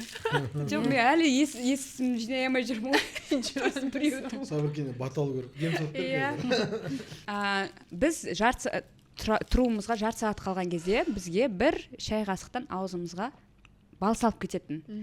И әрдайым айтатын, балдың ішін құрамында өте сондай көп Пайдалы. витамин, пайдалы микроэлементтер көп деп біз тұрамыз дегенше бүкіл бүйтіп асқазандарыңа барып сол витаминдер Дайындап дайындайды деп.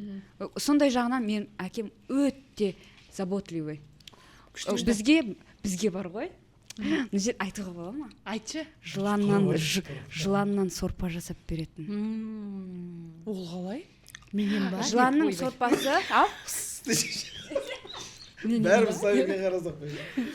улы жыланның сорпасы өте пайдалы болады екен асқазанға.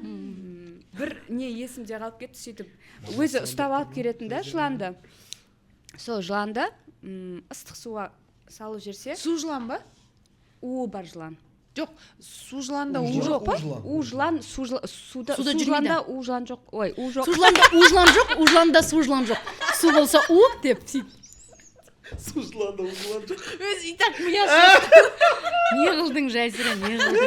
Үндеме сұрақ қоймаш, сұрақ қоймаш. До конца айтып алсыншы. Сұрақ Мынау қоймаш. батал су жыланда, о жылан жоқ. Алла. Кәмпиттен жеш, мен жұмыс істесін деш. Глюкоза барсын деш. Сәл қан жүрсін. Мә, шоколад же. Короче, со жыланды алып шелекке салу керек болған ғой. Иә. Мен өзімше ана жерде қарбыз жеп отқан жылан жерге түсіп кетті де. Сөйтіп лақтыра салам ғой. Обычный зат қой біз үшін. Күнде жейміз жылан. Папамды шағып ала жаздады. Сол момент есіме андай мен лақтырмаған сияқты қашып кетті. Қарыздан. Күнде бандай сразу. Ой, Алла. Су жыланда у жылан жоқ дейді. Сөйтіп айтып кетіп қалмадың ба? Су жыланның айып шықты. Өлтірдің. Сіздің қыздарыңызшы бір подставалар жасамай ма? Ондай жасамайды. Именно маған қарсы ешқандай. Жоқ, андай бір ойнап, әзілдесіп, еркелеп. Олай не қылмайды. Еркелейді. Қоталсыз ба? Бірақ мені именно маған жасамайды. Мамаларына өлтіріп жасайды. Сіз үйде добрый полицейскийсіз ба, злой полицейскийсіз ба? Злой емес екен көрінді. З деген әріпте жоқ. Жоқ, қара. Авторитет қылып өсірген мысалы келіншегі и әкелерінен ұят болады. Сөйтіп әкені бүйтіп көтерген кезде балалар автоматически әкелеріне үйтіп пранк жасауға не қылуға ұялатын болады. Мысалы бізді сөйтіп өсірді да. Хотя біздің дәрежесін көтеріп біздің әкеміз бізге қатты ұрсып сөйлеген емес, бірақ біз әкемізден қорқамыз. Потому что мама бірдеңке болса әкелеріңе айтып берем, әкелерің келеді, үйтіндер, бүйтіндер деп әкемізді көтеріп тастаған.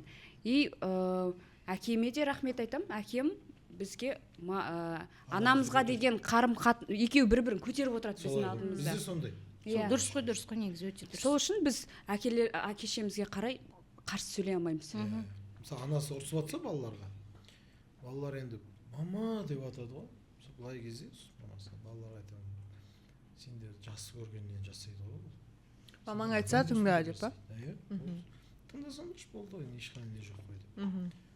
Сендер ең күшті мама сендерде деп айту керек балаларға. Иә. Бізге сөйтіп айтатын. Күшті. Жақсы көріңдер. Әдемі. Болды. Сен мен айтамын ғой. Ай, сендер қалай тыңдамайсыңдар деймін да. Мен қаншама артынан жүгіріп зорға деп миллиондардың ішінен таңдап алған адам ғой мен. Тоқтаңыз. Иә, бұл менің махаббатым ғой деймін да. Мен сендер қалай мен сөйлемеймін ғой өйтіп әйеліме. Сендер қалай деп ұрсам ғой балаларға. тоқтаңыз, сіз жаңа әйеліңіздің артынан жүгіргенін мойындап отырсыз ба? Онда тұрған не бар? Жүгір қанша жүр? Сонша жүгіруге болады, әдемі ғой. Жоқ, неге біздің папалар мойындамайды? Андай қылып айтады ғой. Баяғыда мамаларың мені көрді, бітті ғой.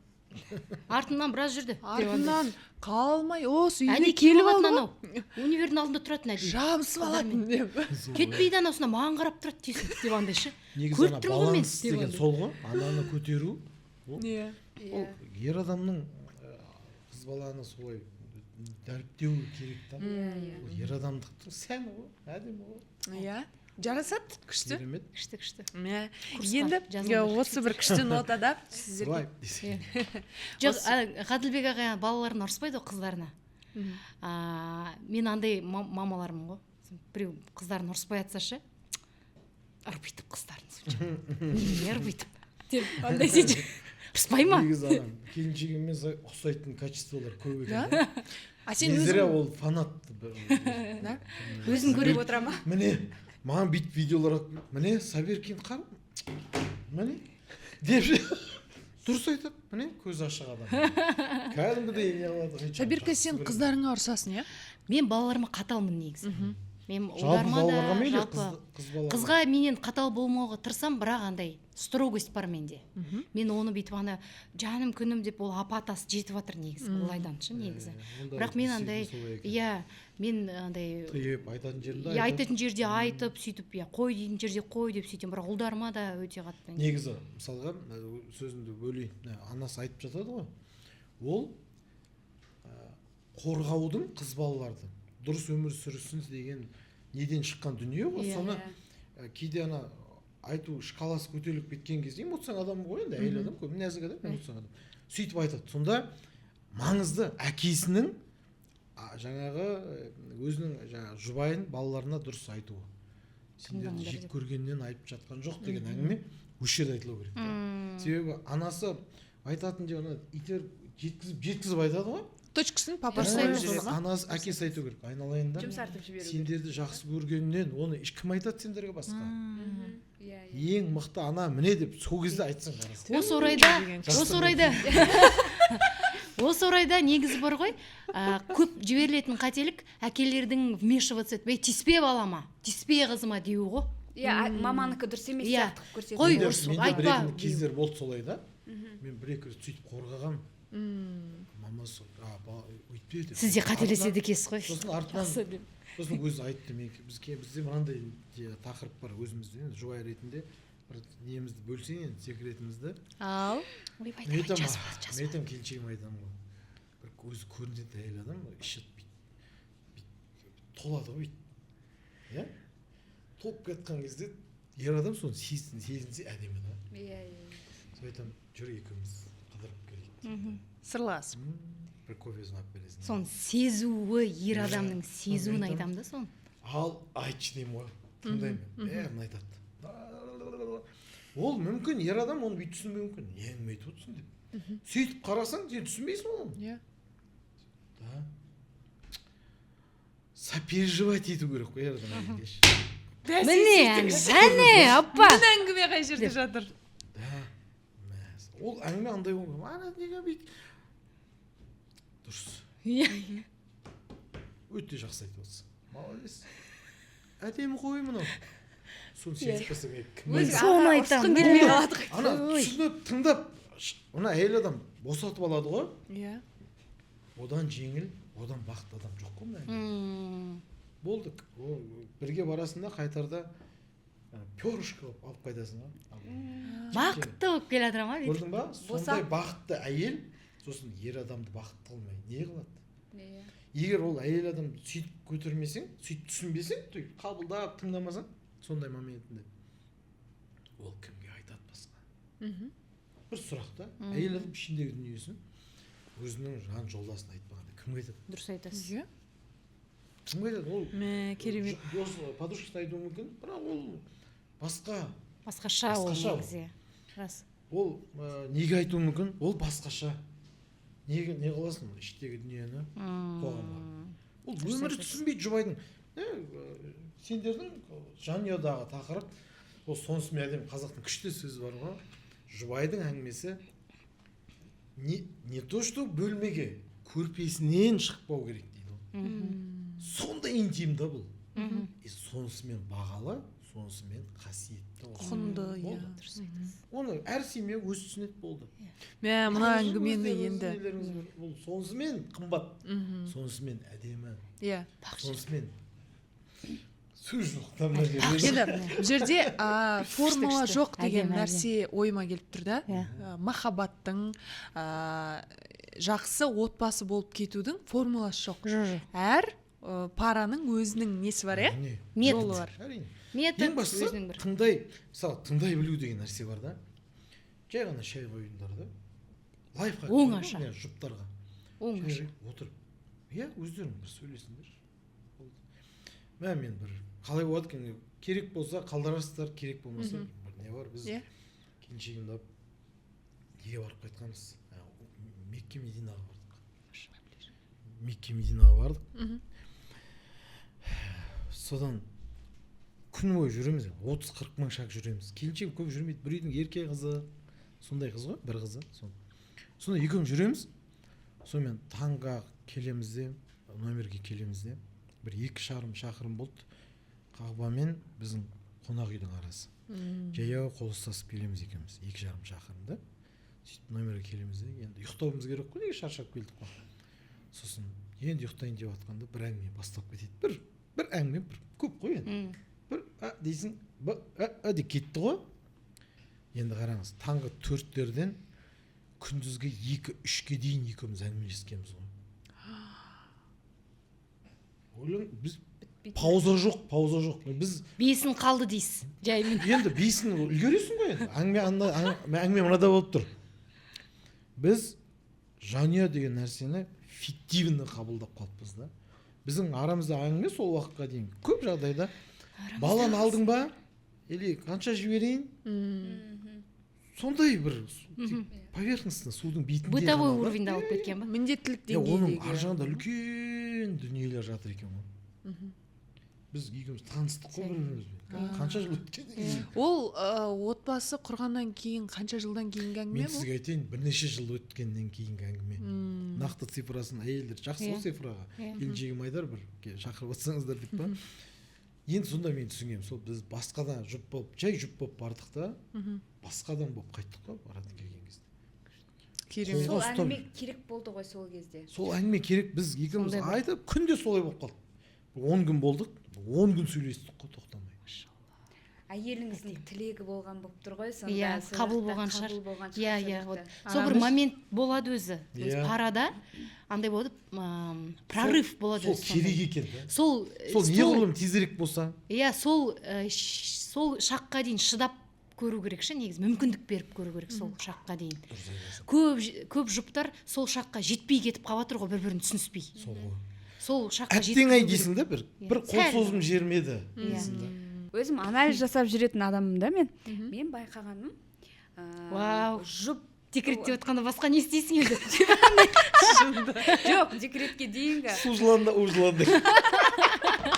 Мынау деген тақырыпты қоятын нәрсеге мына. Жалпы үйленген кезде жұптарды Құдай 3 жылдың ішінде 3-5 жыл арасында бір әртүрлі сынақтармен сынайды екен. Ақшасы барларды жай ақшасы жоқ болуы мүмкін, немесе бала жағынан, немесе жаңағы үйдегі бір-бірімен келіспеушілік, ата-ене келіспеушілігі деген сияқты. Сол неден өтсең, ары қарай жақсы, мықты отбасы болып кетесің. Көбісі сол жаңа жетпей қалып жатыр да, сол сынақтан өтпей қалып жатыр да. Сөйтіп бізде басында үйленген кезде, басында деп қоймын, бірнеше жыл өткен сияқты, 2 жыл болды. Үйленген жылы ол жаста проект болмай қалды дегенде өзің көңілінен шығатын проект алмады. И ол переживать етіп кетті. Мен что-то переживать етіп жүрмін. Кризис болып жатыр, иә, деп сөйтіп мен айтым. Бізді Құдай сынаса, ақшамен сынасын одан да. Құдайға шүкір, балалы боламыз. Ақшамен сынасын, пока ол уақытша ғана. Кішкене осыдан өтіп кетсек болды. Ары қарай жақсы болып кетеміз. типа сен өйтіп қатты переживать етіп семьямды асырай алмай қалам, Маңызды да, жауапкершілікті әйел не адамның қыламай осы қалам деп моментте ойлама. неге қолың не болып жүр саған деуге де болады. Иә. қолдауға Бар, сонда мүмкін- мотивация береді Бәрі еркекке. жақсы. Болды. Дұрыс айтасыз, Ана дұрыс айтасыз. күйеуім ол жеке дейді. Ұшты ғой содан кейін алайыншы.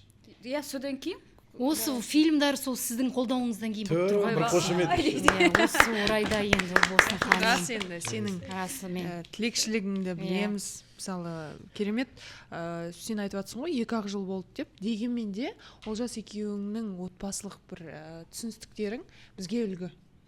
Жоқ, 2 жыл емес сияқты, иә, бір Ұзақ Иә, сияқты, иә. көп уақыт Ұзақ, өткен ұзақ бір бір береке екен болып сияқты. тұр шынымен, шүкір, ұзақ Иә, жыл болсын. өте әдемі. Енді осы орайда күшті бір нотада сіздерге керемет Сау болыңыздар карточкалар деп айтқым келіп тұр. карточкалар таратқым келіп тұр. Таратпас бұрын мынандай сұрақ қойғым келіп тұр да. Біздің фильмде мынандай сюжет бар. Анасы ерте қайтқандықтан әкесінің жаңағы шөгіп кеткенін байқайды ғой. Содан қыздары әкесіне жар іздей бастайды. Соған қыздарының, ересек қыздарының араласуы қаншалықты дұрыс, қалай ойлайсыздар? Негізі өмірде. менің ойымша араласудың қажеті жоқ сияқты. Әкесі өзі тапқаны дұрыс сияқты. Енді Кейде кейде болады бұл жерде ғой. двоякий вопрос деп ойлаймын. Иә. Здесь по обстоятельствам деп ойлаймын. Иә. Ал енді сендерде болса деп айтпай ақ қояйын енді. Бірақ негізі шынымен де өте қиын сұрақ қой.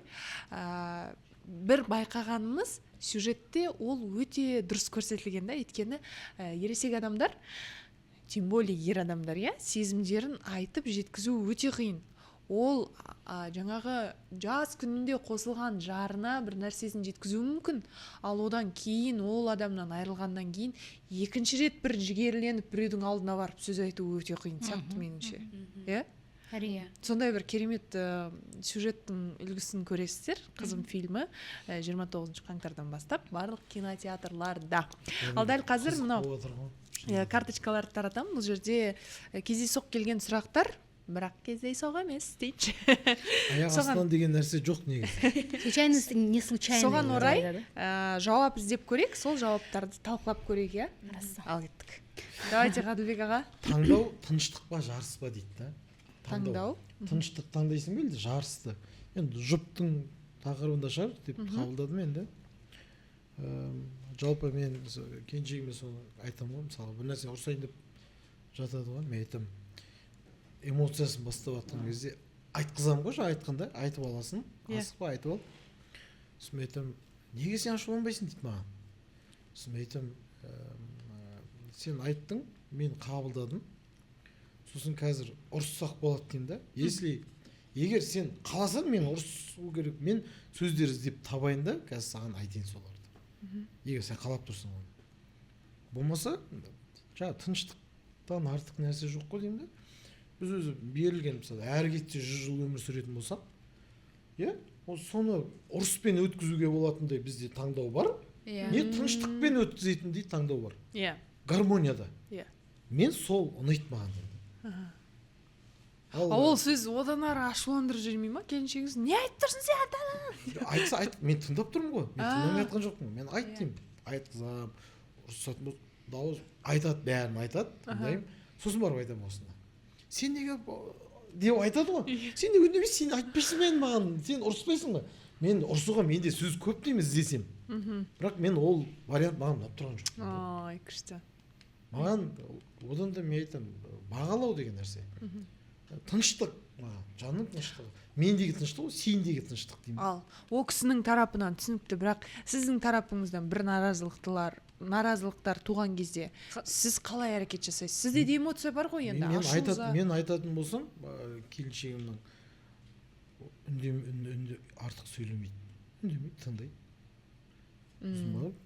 Сіздер күшті бір баланс табаған сияқтысыздар, Сіздер келісіп алғансыздар ма өздеріңіз? Сосын айтамын, екеуміз келісіп алайық. Егер де осындай бір түсініспестік болған жағдайда, соның соңы әрқашан біздің союзымыз бар ғой, соны онан сайын біріктіретіндей болсын. Біз солай келісіп алдық. Әдемі. Күшті, сізден біздің жұпты көрем. барлық айтып отқандарыңыздың бекер емес та барлығы Алмас екеуміздің өмірлік бір андай бір тактикамыз Ұстанымдар ма? иә күшті. сол уақытта тыныштықпен өткізсек керек кезде ол да айтады, иә ол кезде уже сөйлей алмайсың, тыңдайсың, керек кезде сен айтасың дегенде эмоциямен деп ол тыңдайды да өзінің ойын айтады дегендей. Бойша әйел адамды көрдің, әйел білесің ғой әйеліңді, әйел адам жалпы жаралысын түсінсең сенде негізі проблема болмайды менің ойымша. ер адам шынымен иә түсінсе иә түсінбей жатыр ғой көбісі просто білесің деп жатса бүйтіп жатса сосын ол міндетті түрде сізде бар ма бар шығар деп ойлаймын. Мысалы тамақ дәм пісіреді ғой, тамақты қалай болыпты деп сұрайды міндетті түрде. бәрі сұрайтын сияқты, иә?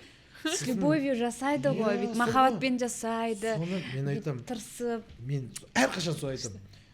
Әлемдегі барлық тамақтың түрлері бар ғой деймін да. Сенікіне жетпейді деймін болды. Одан әрі шабыттандырады тамақ жасау. Әрқашан солай айтасың. Солай ма балалар дейсің. Балаларды әдейі сұрайсың сол. Әрине, мамаң күшті, бітті. Сен айтшы соны, нең кетіп жатыр? Шабытын арттырасың ғой. Баяғыда ең мысалы тамақ пісіріп көрмеген кезінде, қыз кезінде енді ерке қыз болған ғой. Иә. Сол күйеуге шықты маған келіншегім болып келген кезде еш нәрсе дайындай алмайтын. Дым, тіпті жұмыртқаны жасай алмайтын да. Сонда мен гастролерден әр келген сайын тырысады да маған бір нәрсе дайындап қояды. Сіздер бірден бөлек тұрдыңыздар ма, жоқ? Бірден, иә, осында Алматыға келдік. Бірақ бір-екі ай қызмет жасады, ол да келін батасын алып, әкенің сөйтіп келді. Рахметін алып, болды қызым, келінім бар, бөлек тұра берді, батасын алып барып бірақ келдік. Енді сөйтіп келген кезде тамақ пісіріп қояды да. Енді қараңыз, менен мысалға егер не мынау десем болады. Көрініп тұр, тұз бір жерде жинап қойған да, настолько енді. Бірақ дәмді да деп айтам да мен. Дәмді, керемет жасағансың ғой сен. Мынау енді бастап жатқан адамға қандай сен көрініп тұрған жерде махаббатың сенің. Иә. Болды. Ол жасамай қойса бір жөн екен. Сөйтіп жасайды ғой, келесіде қалай жасайды. Мен сосын айтам, тек тұзын сәл болды, бас не жоқ. Болды, келесіде. Кетеді, шабыт ашылады да. Бір күні енді ренжитін шығар, қатушы ренжіме. Бір күні келсем, жүрек ана не жаса, таңғалам бар ғой, күлкім келеді әлі. Күшті да. Ана не творог бар ғой, творог ана сырники ма? Жоқ. Творожный сыр? Жоқ, ана торт бар ғой не? Қалай? Творожный? Бенто торт. Жоқ, ана Наполеон. чизкейк бар ғой. Сонда істегісі келген ғой негізі. Иә. Чизкейк деген соны ана келдім енді торт чай бар, соны тортты қойды. Әдемі енді бар ғой, ана бетіне ана желемен қызыл қылып жүрек, соны асты Печенье. ыстық творог қой. Піспеді. Творог қой. Солай салып жіберген, енді түсінбеймін, әлі күнге өзі де күледі есіне. Соны жеп отырмын ғой, мен білем ол емес та енді. Мен жеп жүрмін ғой. Ол енді творог кешірім сұрап тұр ғой, мен енді. Ағасы кешіршенді ағасы. Менің нем жоқ деп тұр ғой, яғни емес не деп. Бір бәле қып жей енді. Бірден қыл енді деп. Жеп отырмын, керемет екен, күшті екен. Ішіп болды. Сосын да бәрі ол да риза, ұнады, бәрі күшті деп. Сосын барып айттым, осының бір несін қарашы деп та андай. Рецептін. Походу ұқсамайды ау дедіңіз. Бір ингредиент ұмытып кетілген. Ұмытып кеткен ба бір нәрсе. Сөйтсем оны бірдеңе қылады екен ғой. Иә. Көп нәрсесі бар, айналдырып бірдеңелерді түсінбеймін ғой мен. Бір бәлесі бар. Бар. Ей тұрғанмен. Әлі күнге соны қазір енді көрсе өзі күледі. Бірақ сонда ең маңызды нәрсе сенің жұбайыңның жасаған кішкентай нәрсесін әдемілеп айтуың маңызды. Айтпаңыз. Осы жұптарды бақытты қылады. Әрине. Мен осы жерде айтқым келеді. Тыныштықтың басы бұл. Тіпті сіздің осылай күліп еске алғаныңыздың өзі керемет естелік. Бес ағасы келіп бүгін. Осы орайда мынандай жағдайлар болады да, андай көп. Бір жаққа кетіп бара жатып, бүгін футбол мысалға неге шақырып жатып, мысалы футбол дейікші. футболға шақырып баня деп, в основном баняға шақырып жатыр, бірақ мен саған киноға барамыз деп айтып қойдым ғой, сен мен киноға бара берейін деп сөйтіп нетеді ғой. Сол көңілінің өзі үшін жоғи бара бер баняға бар. Значит, ескерді деген нәрсе тұрады, көңілі ғой, көңілі. Иә. Тебе приятно, что ол соны ескеріп, Сені сені таңдап приоритетке тұр, иә. қойғаны, сен наоборот жібергің келіп тұрады ғой, оны жібергеннен бақытты болып тұрасың. Сен баршы, баняға баршы. Бірақ негізі мені таңдады ғой деген сияқты Иә, ойдыры ма? сондай бір андай приятно көңіліңе жағып тұрады да, сонда шын көңіліңмен жіберіп тұрасың да, андай сол жаққа барғаныңа мен мүлдем өкпелеп тұрған жоқпын, маған керісінше күшті деген. Күшті жаңағы. Сонда деймін да, әйелді алдап жіберсең, алданып тұр ғой негізі. Бір-ақ сөзің ғой, жылы сөзің. Негізі андай барамыз деп едік, бірақ сен шыққың келіп тұр ғой, сен мен шығайын деп сөйткеннің өзінде болды ғой. Аға айтты ғой, сочувствие, сопереживание өте бір түсіндіре алмайтын сезім ғой. Сопереживание деген сенің сезіміңе ортақтасу. Түсіндіру. Сен оның сенуге, міне, ер адамына сенген әйел ең бақытты әйел. Дұрыс айтасыз. Ешкім ешнәрсе керек емес, өсек те керек емес. Және ер адам болды, сол жауапкершілікті алдың ба? Болды, алдың ғой сен, аманат қой ойлашы. Мен келіншегім айтамын, қалай сыйламаймын деймін да сен. Сен біреудің ерке тотай қызысың ғой, мәпелеп өсірген. Мен ана еркеліктерін ата-енелерім айтқан кезде мен сен ба деймін ғой, мен уат деймін ғой кәдімгі. Енді сол адам ойлашы, менің етегімнен келді ғой деймін. Ана бүкіл өзінің деп жүрген жерінен етегіне ұстады, саған сенді. Маған сенді ғой. Әдемі. Болды, мынадан артық. Керемет. Әдемі. Ұстаз. Топсыз. Мастер. Ал, сізде қандай бір сауал бар екен? Менің сауалым, әркімнің жоспары өз уақытында орындалатынын қашан түсіндің? Мен тұрмыс құрғанда түсіндім. Неге? Себебі мен жас тұрмыс құрған жоқпын, 32 жасымда күйеуге тидім. Оған дейін енді жан жақты әлеуметтің қысымы бойынша, ата-ананың қысымы бойынша. Айта бер. Ред флаг болып кетейін деп тұрмын деп андай. Трецте жүремін мен қазір өзілді айтсам. Үндемей ақ қойын. Сондай қысым бойынша мен тұрмысқа шығуым керек деп бүйтіп сөйлесіп көресің, қарайсың, бірақ көңіліңе жақпайды ештеңе, сосын уайымдайсың. Неге? Ешкім ұнамайды. Ұнағанымен болмай қалады деген сияқты. Неге деп ренжисің, одан өзіңді бүйтіп сол қателіктер жаңағы сол кезде алған сабақтарым қазіргі менің қалыптасуыма, жақсы отбасының фундаментін құюына қазір әсерін тигізіп жатыр.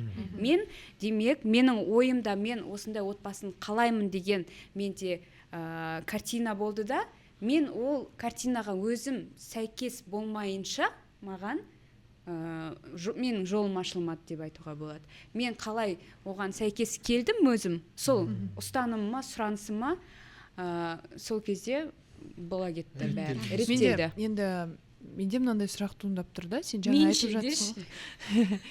айтып жатсың ғой, әртүрлі қоғамдық қысымдар болады, неге, қашан? Қашан? Бір сол кезде мынандай бір қорқыныштар болған жоқ па? Походу бір өткізіп алдым ау деген сияқты. Сол сезімдерге бара алам ба, мен вообще ол бола ма мен өмірімде, жоқ әлде жалғыз өткізем ба деген сияқты қорқыныштар болды ма? Соны айтып жіберші, мен бір подружкам сондай бір ойларда жүр екен ма? Қазір осыны айтасың да, мысалы қоғамның айтып жатады ғой, қоғам қысып жатыр, осындай болады деп. Адам өзі қысылғаннан кейін, жан жақтан қысыла ма? Адам өзі солай қабылдағаннан кейін болады. Егер біз осы позицияға сенетін болсақ, онда қоғам қай жерде мен қысып кетеді деп сондай қорқынышпен өмір сүру несіне кіріп кетеді адам. Мысалы не жаңағы бір енді банальный әңгіме ғой, дегенмен де лимон берсе лимонад жаса деген нәрсе бар ғой, енді сөз бар ғой. Өмір саған лимон берсе, одан лимонад жасап ал. Ол не деген сөз? Ол мысалы жаңағыдай қысым сияқты қабылдасаң егер оны, олардың бәрі саған жек көріп жатыр деп ойлайсың. Енді бәрі саған жек көріп айтпауы мүмкін ғой. Біреу шынайы айтуы мүмкін. Жоқ, неге олай айтпасқа мысалы? қашан құдай қаласа ниет қалай болып жатыр. Иә, жоқ, ол рас, Иә, ол рас. мен Мен оны түсінемін. соны айтып келіп жатырмын. Жалпы сол нәрседе қазір белең қалып тұр ғой. өзіңнің Соны қабылдауыңа байланысты. қоғам осындай деп қабылдасаң солай болады да. Егер жоқ, қоғам менің бақытты болып жатқанымды қалап тұр деген сенім болатын болса, Иә, соған қарай жүруге үлкен мүмкіндік бар. иә. Рас, дұрыс Ниетіне қарай ғой бәрі. Дұрыс Негізі. Енді реті келгесін айтып жатқам. Дұрыс, өте дұрыс. Ғаділбек ағаға қосыламын. Сенің сұрағыңа келсек, иә, ондай қорқыныш болады. Мүмкін өткізіп алдым, анаған күйеуге тие салу керек пе еді деп деген бір сондай ойлар келеді, бірақ менде ішкі сенімім болды. Ішкі сенімім мықтырақ болды. Мен бүгін кринж болып отырмын.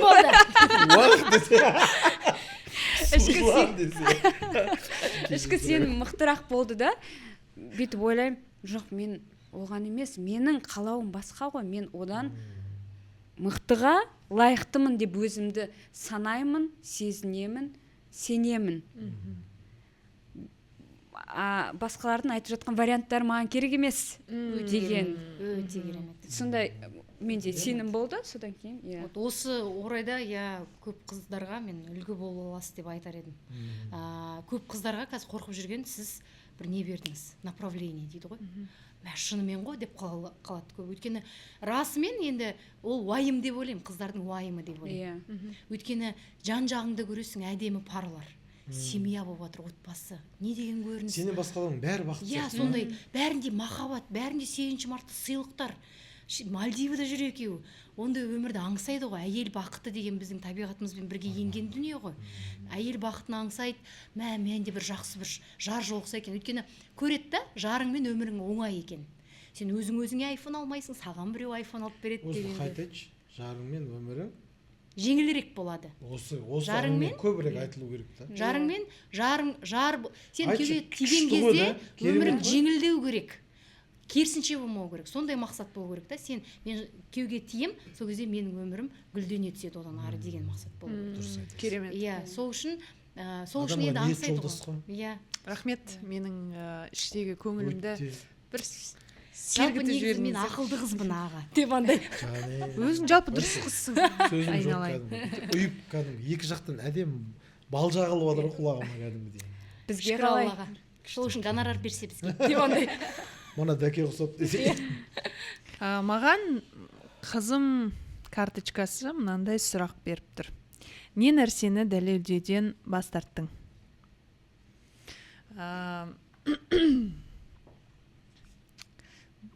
Өзімнің фантазиямда туған статуста болуды дәлелдеуден бас тарттым. Бір инфантильді түсінік пайда болды менде. Сіздерде қалай болды білмеймін, енді ортақтассаңыздар арасында қосылып отырыңыздар. Мен кішігірім поселокта өскен қызбын. Бірақ қандай да бір қызығушылықпен бір тоқшылықты аңсайтынмын әрқашан, бала ретінде. Жаңағы сен ақша ұрлау деп жатсың ғой. Мен де анамның әмиянынан ақшаны алып, өзімнің полкама салып қоятын. Өзіңнің ақшаң. Соғырлы енді, соғырлы бір құртпайсың ғой, оны қайда құртасың жаңағы кәмпит пішіне, оны тағы көп жей алмайсың. Менде ақша бар деген. Бір власть сезінгім келді ма, білмеймін, енді бір тоқшылықты сезінгім келді. Оған қоса бізде мысалы әлі күнге дейін тауық қорамыз бар, жаңағы далада тұрған итіміз бар, сосын огород егеміз. Сол нәрседен кішкене қысылатынмын, білмеймін қайдан шыққан нәрсе. Мен бір сериалдарды көп көріп қойдым ба, мен бір әсерлер болды ғой, сыртқы әсерлер. Қазір мысалы максималды түрде есіме түсіргім келіп жатыр да, не қаладым сонда депші. Мен бір люкс өмірді көрсеткім келді ме, солай өмір сүргім келді. Одан да бір байрақ көрінгім келді ма, білмеймін, сондай бір қызық болды. Өзін алшақтатып ұстап. Сосын заманның дерті ғой негізі, бәсекелестік өмір. Сосын жаңағы үйіміз болса, жаңағы біздің үй неге екі этаж емес деген сияқты, бір есік алды неге асфальт емес деген сияқты. Бір қызық инфантильді сезімде өстім. Кейін бойжеткен болып жүрген сәтімде мен мойындамайтын бір нәрсені маған жеңгем айтты. Туған ағамның келіншегі, өзіме әпкемдей болып кеткен, өте жақын Мақпал жеңгем. бір әңгіме арасында білмеймін бір нәрседен байқап қалды ма, ол маған айтады, Жазок, сен неге біздің үйден ұяласың деді. Ана сөз бар ғой, мына жеріме былай қадалып қалды да, сіз неге ол біздің үйден деп иә, сен неге біздің үйден ұяласың дейді. Мен мына жеріме қадалып қалды да, кім айтты мен ұяламын деп, мен ұялмаймын, бәрі нормально дедім да, сон үйге бара жатырмын да. Бүйтіп қайттым ғой. Ананы не мойындай алмаймын. Мойындайын десем тәкаппарлығым жібермей тұр. Ана шындық бірақ бәрібір шындық тұр ғой. Ішім бірдеңе болып тұршы. И өз-өзіме қайта-қайта айтамын да, ұялмаймын ғой, мен неменеге ұяламын деп, бірақ андай ойлаймын да, бірақ құрбыларымды үйге шақырмаймын. Артық ауыз былай көрсете бермеймін. Суретке түсе бермеймін үйде деген сияқты бір қызық нәрселер болды. Кейін қоғамға араласып кеткеннен кейін енді ересек өмірге кірісіп кеттім ғой, ертерек, өйткені мен студенттік шағымды онша өткізе алмадым, оқуға түспей қалдым ол жылдар. Бірден жұмыс істейтін сондай қызметтегі адамдармен ортақтасып жүргеннен кейін әртүрлі тағдырларды көре бастадым. Мен мысалы осыны бір рет емес бірнеше жерде де айттым. Осылай мысалы Сабиркен сияқты біреуге мұңымды айтып отырмын да. Менің папам кеше мысалы жаңағы осыдан 2 жыл бұрын сурет салып әкесем, ол суреттің дұрыс емес деп айтты. Соған жыным ұстап отыр, неге ол маған көңілін бөлген жоқ, бірдеңе деп өзімше шыш-пыш болып мұңымды айтып отырсам, бүйтіп қарап отырды да. Сенің папаң бар ма дейді да. Папамды көрмеппін дейді. Көрмеппін дей ма? Иә. Мен вообще деп вообще ыңғайсыздан қалдымшы, ол қалай сонда деп, мен өзімнің проблема айтқаныма ыңғайсызданып қалдым. Және білмеймін қандай сабақ болып келіп жатыр бұл нәрсе менің ортамда. Ата-анасы ажырасып кеткен құрбы құрдастарым өте көп. Ал мен толық отбасыда өсіп шыққан бала ретінде мен үшін ол мүлдем жат нәрсе. Ол елестете алмаймын мен қалай ол. Мысалы кейде айтады жаңағы мамам папам бірге тұрмайды, бірақ папам кейде туған күніме келеді, үйде отырып шай ішеміз дейді да. Сонда қалай сөйлесесіңдер десем, кәдімгідей дейді. Енді мен просто көрмегеннен кейін түсінбеймін. Сондай жағдайлар туғандықтан менің жүрегім жаймен шымырлай бастады. Өсу процесі басталды. Иә, үйің бар, әке шешең тірі, аман, есін біледі, әжең бар. Қандай даңғарадай үйіміз бар. Не деген баймыз? Біз еще огород егеміз ба? Еще тауыққа, то есть еще андай да, тегін жұмыртқа бар ма? Тегін жұмыртқа, ойлашы. Қазір роскошь қой ол. Огород егу, андай таза өнімді жеу деген. Қандай территория. Ол біздің тұрып жатқан үйді менің әкем өз қолымен соққан. Мен өзім себепкермін, куәгермін. Соны көргем, қалай біз ана кірпішті қалай қойып жатқанын. Мен сабақтан келген кезде папа стройка жасап отырады. Сон есік алдына палаткаға обед ішеміз ғой енді. Жын ұстайды, неме шаң-шаң болып тамақ ішеміз депші. Сөйтсем папа бізге үй салып жатыр екен ғой.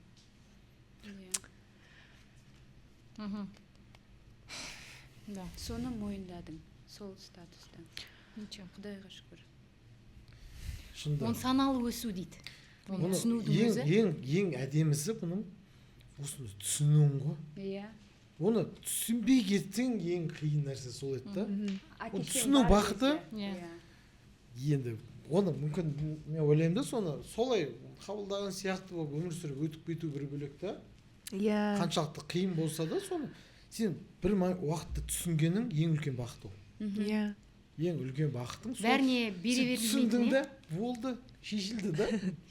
Сол керемет сәттерден бастап мен қоғамға өзімді басқалай, байрақ, басқалай бір статуста дәлелдеуді доғардым. Маған ол өмір сүріп бастадым. Әдемі. Ол кішігірім андай травма дүние сияқты. Менде мысалға қосқым келетіні, кезінде мен енді не болдым да, жаңағы студент болған кезде мен киінгенді жақсы көретінмін. енді адамды көріп шүберек дейді ғой, сол кезде мен киінгенді жақсы көретінмін, көп киімге қызығатын, бірақ алуға мүмкіндігім болмайтын, соған мен аш болып келдім да, сондай киімдерге, сондай мүмкіндік пайда болған кезде менде уже алла берем, әлі күнге дейін менде ол бар, ол мен алынады и менде жатады ол киілмей. Сенде мынандай нәрсе бар ма? Андағындай пиджак болса, соның неше түрлі түсі болу керек. Тура сондай бір бәле, просто жатады дегендей.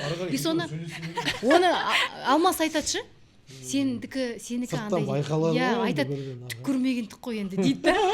Сосын в плане ол айтады, сен өзіңнің бұрынғы неңді жауып атсың дейді да. Гештальттар ғой енді. Бітеп атсың тесігіңді дейді да. Біте бер дейді да, ақша бітпесін дейді. Біте бер, бітелгенше беретін адамдар табылады, өзің көңіліңнен еткен кезде. Сосын мен ол келген жаңа киімдердің бәрін таратам, сосын келмей қалады, таратам. Мынаны ақыры киген жоқпын, сен ал деп сөйтіп таратып жіберемін. Сонда ол мен жай бұны какой-то момент принятие болды, что менде балалық шақта қатты қалаған нәрсеме бір тесік пайда болды, соны қазір бітеп жатырмын деп ойлап жатырмын, бірақ мне хорошо дейді ғой, болды. Жалпы бір соншалықты проблема тудырмайтын. Проблема тудырмайтын нәрсе ғой. Адамның іші неғұрлым осындай жақсы дүниелерге толған болса, ол нәрсе, ол адам басқа нәрсемен жарыспайды да. Жаңа айтып әке сондай махаббат берді, мен қандай сұлу қыздарды көрсем де мен өзімді онымен салыстырған жоқпын. Себебі әкеңіз сол жағынан сізді толтырды да. Сонымен мен суреттерді көремін де бұрынғы, өзімді супер уверенный сезінгем ғой. Анан қарап, мен мына қалай өзімді уверен сезінгем. Сен әлі де уверен сезінесің ғой өзіңді. Жалпы психологияда мындай нәрсе бар екен. Қоса кетсек, мысалы адам өзін, мысалға мен қазір білмеймін, мынау қанша теңге тұратын көрінбеуі мүмкін ол. Бірақ мен бұда өзімді өте жайлы, сенімді сезінсем, халық солай қабылдайды. Көрген адам. Ал сен бір нәрсе деймес пе екен деп, сен бүкіл әлемдегі ең қымбат киіммен отырып ыңғайсызданып отырсаң, ішкі жан дүние, адам сезеді. ол да көрінеді. Өте дұрыс айтасыз. Ішкі күйінің жалпы шешуші фактор екенін түсіндіреді. Жаңа өзің қабылдауынан кейінгі жазира мен дейінгі жазира екі түрлі өмір сүрді ғой. Сол сияқты ғой. Іштей өзіңді бақытты, дұрыс сенім сезінсең болды. Керемет терапия болды. Терапия отыр. Өзіңе жұмсақ түсіністікпен қарай бастаған сәт дейді. Бұл кезде санама 2 сәт келді. Бірінші сәт тұрмыс құрғаннан кейін пайда болды. Ол енді жолдасымның маған деген енді сенімі, қолдауынан кейін өзіме мен жұмсақ бола алады екем. Маңызды. Мен рахаттанып қана өмір сүре алады екем деген сондай бір. Дым істемей, арқа сүйеп, сен мен үшін бәрін істей салшы деген шешім. Бұл жерден тірлікте мәселеде емес. Ешқандай өміріңде проблема жоқ, проблеманың бәрін жолдасың шешеді деген сияқты. Екінші сәт, бұл жерде исламға үңілген кезде. Өте маңызды период болды мен үшін. Бұл жерде ешқандай да өзіңді бір бәсекеге салып қою, біреумен салыстыру, өмірдегі бір миссияң деген сияқты дүниелерді сен түсінесің. Керек емес нәрсе екен. Сен адам болып келдің, адам болып кет. Дұрыс ұрпақ тәрбиелеп, саған берген нығметтерді қолданып, ешкімге зияныңды тигізбей, барынша пайдаңды тигізіп кетуге ғана тырысу. Болды, сол ғана екен түсінесің да, сені қызықтырмайды қатты. Бұл орайда мен айтқым келеді, мен бір періште болып отқан жоқпын, бірақ бәріміз пендеміз ғой, кейде ана қызық кетесің ғой. Мен ана бүйтіп жатыр, мен де сөйтіп келіп жатыр деп андай. Мен күшті болып жатыр, мен де сондай болса. Оның бәрі сені андай, бірақ деп бірден анау сабаңа түсіреді да. Бірақ менде де не ғой, күшті деп андай. Оның бәрі процесс, адамның өзінің процесі да, ол дұрыс процесс, правильно. Біз аны бір әулие емеспіз ғой, бірден бір тақуа болып деп отыратын. Бәріміз сондай ақылды болсақ кәнекей. Өйткені адамдар көріп алады да өйстіп айтқан әңгімелерді. Сосын, мынау не деген дана, мен неге онда дана емеспін. Бәрін біледі екен деген сияқты. Не деп ойлайды, негізі бәріміз адам болғаннан кейін іште бізде кейде біреуді көре алмай тұрамыз андай деп. Сондай кезде сен өз-өзіңді тоқтата білуің. Өз-өзіңмен жұмыс істеп, өз-өзіңді тоқтата білуің моментте, тоқта. Менде бәрі бар ғой. Неменеге қызғам, оның өз жолы бар ғой деген. Назарыңды өзің жаққа бұрдейсің ғой. Бірден бұру, міне осы да, адамилығың сенің. керемет. Солай. Рахмет, Сабирка. мынаны тыңдамай қалай кетуші еді мысалға да. Иә. Акасы жоқ Не деген дана деп жаңағы айта берсең. Дана деп әр адам өзінің, әр адам негізі әр адам бақытты дейді ғой. Негізі шынымен бақытты бар адам, тек соны сезбейді. көре білсе сол бақытты, иә. Соны көре білуді, сезе білуді тілейік барша адамзатқа. Осындай бір терапиялық фильм бұл негізі. Шынымен де енді әкемен қарым-қатынас әртүрлі болады. Мен айта кеткім келеді, бұл фильм бәріне ортақ. Әкесі жоқ бала болмайды. Барлығының әкесі бар. Жай ғана біздің қанымызда, жүрегімізде ол адамның қаны да, ДНК-сы да бар екенін біз мойындай білуіміз керек, махаббатпен қарауымыз керек. Достар, қызым фильмін көріңіздер, сіздерге керемет шешім қабылдауға, жүректеңізге ой салатын әдемі картина болады деген үміттеміз. Осындай керемет нотада біз подкастымызды аяқтаймыз. Біздің бүгінгі керемет терең ойланатын, ақылды, үлгі бола алатын қонақтарымызға алғысым шексіз. Қызым фильміне келіңіздер, бәріміз барайық. Жалпы біздің өзімізде шығып жатқан жан-жақты айтайықшы, кино болсын, қай сала болсын, біздің шоколад шықса соны алайық. Қолдайық. Біздің кино шықса соны көрейік. Бізден бір әдемі көйлек Сабирден шықса соны келіншегімізге алып берейік. Осын балаларға біз сондай өзімізді қолдайық. Болды. Осыны ғана айтқым келеді қызым киносына. Келіңіздер, барыңыздар. Жанұямен бізде сондай қалыптастырып қалған әдет бар жанұямызда. Қазақша кино шықса бәріміз жанұямен барамыз. Ой, тамаша. Сол әдет ең керемет. Соны өзіміз отырып, шай ішіп отырып, дастарханда айтам балаларға, не түсіндіңдер? Қалай болды? Келіншегім өзің айтады, мен осы нәрсе керек бізге. Біз солай ғана дамимыз. Өте әдемі. Сондай әдемі орта құрылады. Сонда қазақ деген ел бір-бірін жақсы көріп кетеді деп ойлаймын. Сынамай, иә. Сынамайды. Сыни көзбен қарамай. Иә. Қолдау ниетімен барып, мысалы. Тамаша. Қыздарымыз бақытты болсын. Мен қалар едім, жалпы қыз балалар үлпілдеп қана жүрген. Бақытты бол, Бақытты бол. Сондай қоғамнан бақытты қоғам жоқ. Тамаша, рахмет. Не деген сөздер. Баршаңызды қызым фильмін барлық кинотеатрлардан көруге шақырамын. Себебі бұл фильмнің жазылу сәтінен бастап менің көз алдымда жазылды. Мен өзім 100% сеніммен айта аламын. Бұл жай ғана бір көріп өтіп кететін фильмдердің қатарынан емес. Бұл сондай үлкен махаббатпен, үлкен еңбектермен жасалған дүние, және де айтары бар, тәрбиелік мәні бар, өздеріңізге түйетін нәрсе бар. Сондай классика болып қалатын фильмдердің қатарынан. Құрметті қазақ елі, құрметті көрермендер, сіздерді 29 қаңтардан бастап Қазақстанның барлық кинотеатрларында қызым фильмін көруге шақырамын. Өйткені бұл фильм жүректеріңізді жыбырлататын, көңілдеріңізді толқытатын, бір жақсылыққа жетелейтін, көңілдеріңізде бір ұзақ есте кетпейтін сәттердіге толтыратын бір фильм болмақ. Өздеріңіз ғана емес, балаларыңызды ертіп барыңыздар, әкенің өмірдегі мәнін және де жалпы отбасында күнделікті болып жатқан тіршіліктің қандай болатынын көрсететін фильм. Сіздерді күтеміз, фильм ұнайды деп ойлаймыз. Ай, тамаша, рахмет. Құрметті достар, ұнаған сәті болса, өзіңізге түртіп алған жері болса, комментарийге жазып қалдырыңыздар, басқалар да көрсін, мүмкін сізге ортақтасар. Келесі кездескенше.